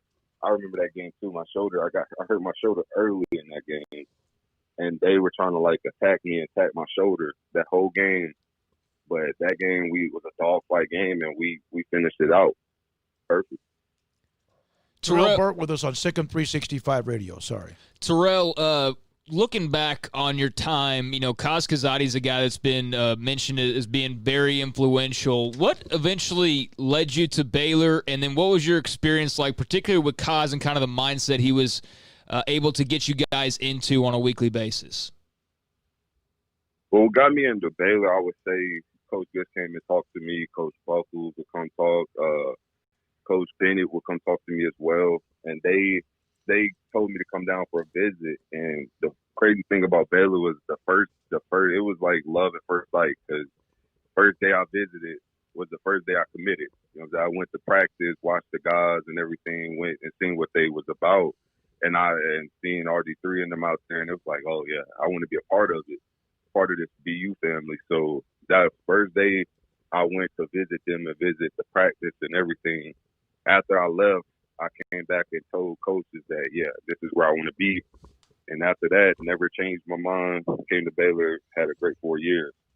And Kaz was definitely one of the biggest pieces of what we did at Baylor. because he was definitely like a father figure. He told us about life, and going back now, some of the stuff Kaz was talking about, it would be like you'd have to think like, what, like, how does this really relate?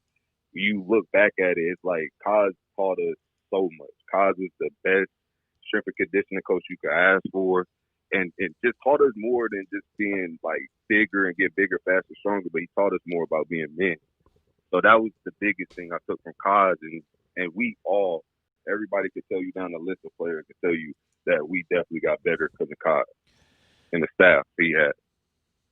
You were pretty good about game sealing interceptions. I was in Manhattan, Kansas. I think that might have even been a Thursday night game. I'm not sure. When you guys kind of controlled the game, Jarrett Stidham was playing quarterback because Seth Russell, I think, got hurt. I believe it was Seth. And didn't you? They were driving. It was kind of a crazy deal. Ahmad Dixon got, shocking, a personal foul that kind of continued to drive. And you were right there in the right moment to win that game too, weren't you? Which game? Kansas. From Kansas? Kansas State, your senior year. You I think intercepted a pass around midfield. Oh yeah, okay. That was probably somebody else that got hurt. I think it was Chance. Because senior year, I wasn't playing with Ahmad, I don't think. Okay. So yeah, but the game you're talking about, that was definitely another tough game. It's always tough to play in Kansas State. Since my whole career, Kansas State always gave us gave us a run and made sure they knew that they were there. So that was a great game too. And that play you were talking about, that was one of the biggest plays of my career too. Just making that play, knowing that it secured the win for us, that was a huge win for us. And Jarrett Stidham was out there. Jarrett Stidham did great. And we play hard. And I was appreciative of my teammates for what we did in that game too. How did you, as a defensive back, you guys more than maybe anybody else, wide receiver drops a pass, there's usually another one coming their way, and that's tough to deal with. But like a defensive back, because you guys have to anticipate so much, the psychology of that position, more than anything, you have to have that short memory. How did you make your memory short at that position, especially in the Big 12, where the offenses were just fast and furious all the time, and you didn't really you couldn't dwell on things very long? Yeah, that's for anybody. If you're a defensive back, it's kind of like the game today is more like offense gets a lot going for themselves. They have a lot going for themselves, and it's so easy to drop a pass and come back and make a play, rather than give up a touchdown and have to come back and make up something for that. So just as a DB, I definitely kept a short-term memory when it came to stuff like that. Just made sure you stay focused, and at the end of the day, you give up a touchdown, the game is not over. You give up 2 touchdowns, the game is still not over. And that's what we taught ourselves as a defense, and knowing that everybody, the Big 12 offenses, everybody moves fast. So we just made sure we picked each other up every time. Picked each other up. If it was a bad play made, just pick each other up and encourage each other and keep a short-term memory. As a DB, you have to keep a short-term memory because you're going to get beat no matter who you are. At times, you can't just guard everybody the whole game. So at times, you have to keep a short-term memory or you'll just affect the team more. So that's how we took it. Terrell, how much Wildcat with Johnny Jefferson and Lynx Hawthorne did you guys see leading up to that bowl game against North Carolina in practice? We didn't see it too much. I would say we didn't see them run that too much, and it kind of came off as a little surprise when we saw it in the actual game and saw how much we did it, and it was definitely effective.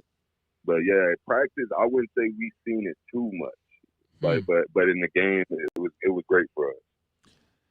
So, one of the things Coach Bennett did bring up was that when you guys went to Phoenix and you had the Fiesta Bowl, you won your first Big 12 title, and the team really enjoyed themselves in Phoenix, and it wasn't a very good bowl game. He mentioned that maybe you lost some confidence, along with others, but you lost some confidence after that game, but you found a way to get it back.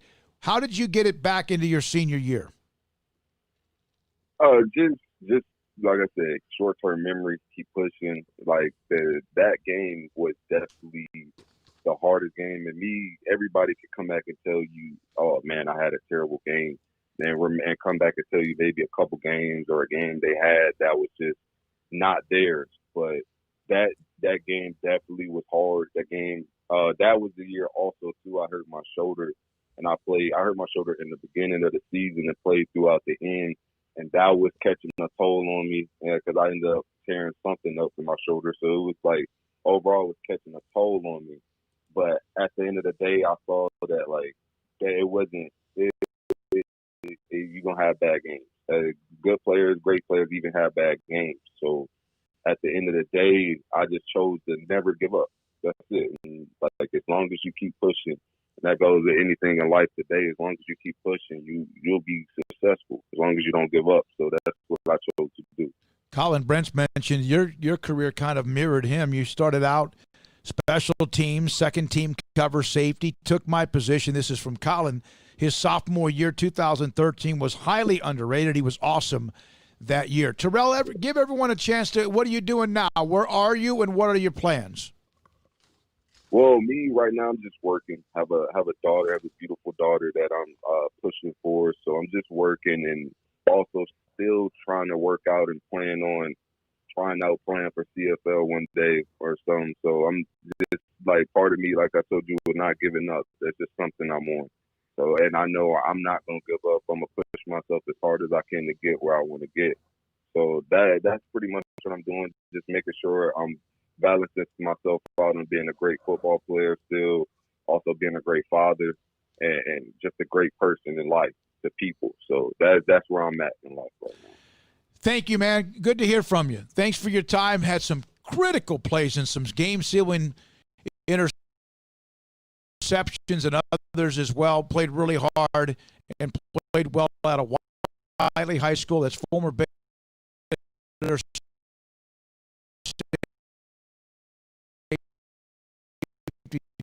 Terrell Burt. Terrell, be careful. Thanks for your time. Yes, thank you. Thank y'all for having me. That's Terrell Burt with us on Sikkim 365 Radio. Paul, we keep going or what? We got one more break here. We do, yes. I'm going to come back with a stat over the weekend. Army just destroyed somebody. And a stat on a game drive summary that is like as old school as it gets, which is not a surprise with one of the service academies. This is Sikkim 365 Radio. PettyClinicLowT.com has more options for you to become the highest performance man that you want to be, offering physical examinations and discounted comprehensive lab work. What you do is contact them if you have not felt like you need to feel. Maybe it's you're lethargic. It could even be sex drive. It could be just don't feel right. Some of that could be contributed to other things in your life. For example, sleep, exercise, and even your diet. But some of it, as you get older, could be as simple as testosterone and levels that drop. Petty Clinic Low T is offering same-day appointment based on urgent care visits, handling acute injury, or providing care for acute illness.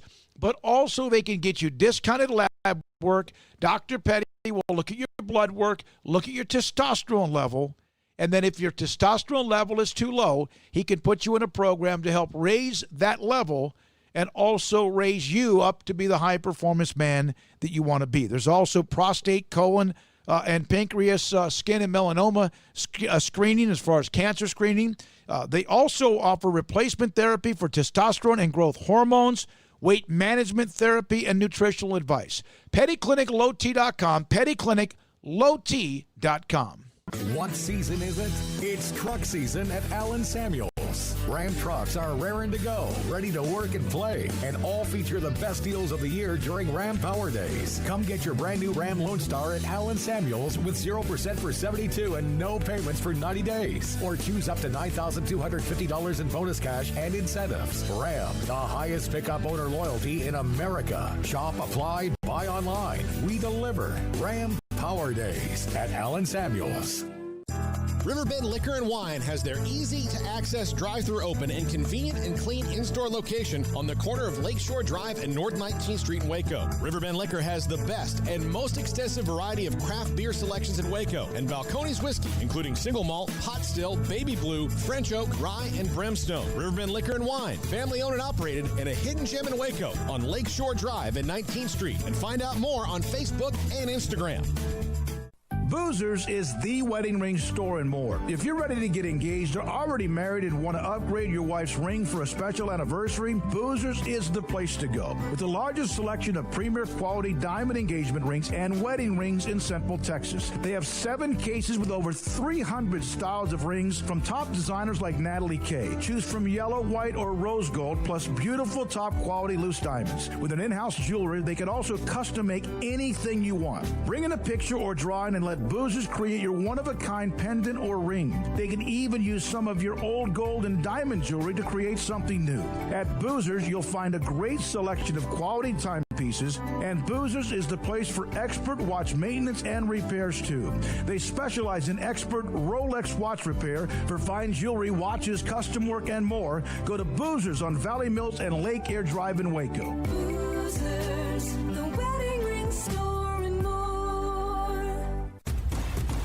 Hey, this is Bryce Petty, former starting quarterback and 2-time Big 12 champion, and I know firsthand the importance of being in top shape both on and off the field. So listen up, men. If you're feeling beat down day in and day out and looking for that high-performance edge that separates the men from the boys, then look no further than the Petty Clinic Low T in Waco. Petty Clinic is a comprehensive men's healthcare clinic with an atmosphere catering to men. Board-certified Dr. Kent Petty has a special interest in offering the highest quality medical care to men of all ages. Some of the services offered include screening and treatment for low testosterone or thyroid, infertility, high blood pressure, diabetes, high cholesterol, sleep apnea, while offering comprehensive wellness exams and complete men's health lab panels. High performance men, remember, it's not just a Petty thing. This is Bryce Petty, encouraging you to reach out and Google search Petty Clinic Low T or go to pettycliniclowt.com and get your complimentary lab screening today. At Ideal MRI, we feel blessed to be a part of the Waco community. We're a small family business right here in Central Texas, and our goal is to bring down the cost of health care while maintaining high quality. At times like this, the cost of health care has never been more important, and unfortunately, significant illnesses and injuries still occur. That's why Ideal MRI is open and here to serve you through the difficult time. We offer premium MRIs just like a hospital with state-of-the-art technology and specialists, but you'll pay less. Sometimes thousands of dollars less, whether you're using insurance or not. At Ideal MRI, we accept most insurance and there are no hidden costs. Even offering financing if that's needed, everything included in the price, and you'll not get something as a surprise in the mail later on. If you need an MRI, ask your doctor about Ideal MRI. They'll know. You can schedule an appointment safely from home online in minutes at idealmri.com or give us a call, 833-IDEAL-MRI, idealmri.com. Stepping into the boots of a U.S. Army officer can add confidence and leadership skills to your son or daughter's career path. See all the things they can achieve in our boots at GoArmy.com. U.S. Army Waco Recruiting Company, 254-598-8131 or 254-776-1543. Welcome back to Sikkim 365 Radio. Log on to the Willis Law Firm chat room on Sikkim365.com.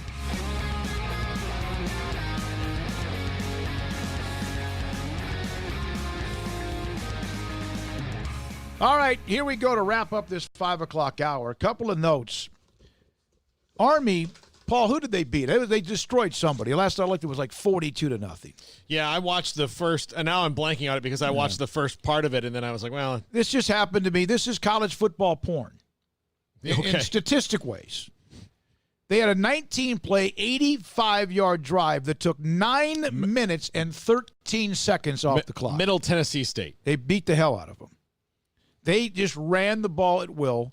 How about that? 19 plays, 85-yard drives, 9-13. In the La Vega game, in the 13-10 win against Connolly, they had a drive that went about 5 or 6 minutes, and it was like, oh, yes, because most of them don't. They had one. I wish I hadn't thrown it away, but they had one in the at the end of the first quarter, into the second quarter, they went 8 minutes, which is, I mean, that's.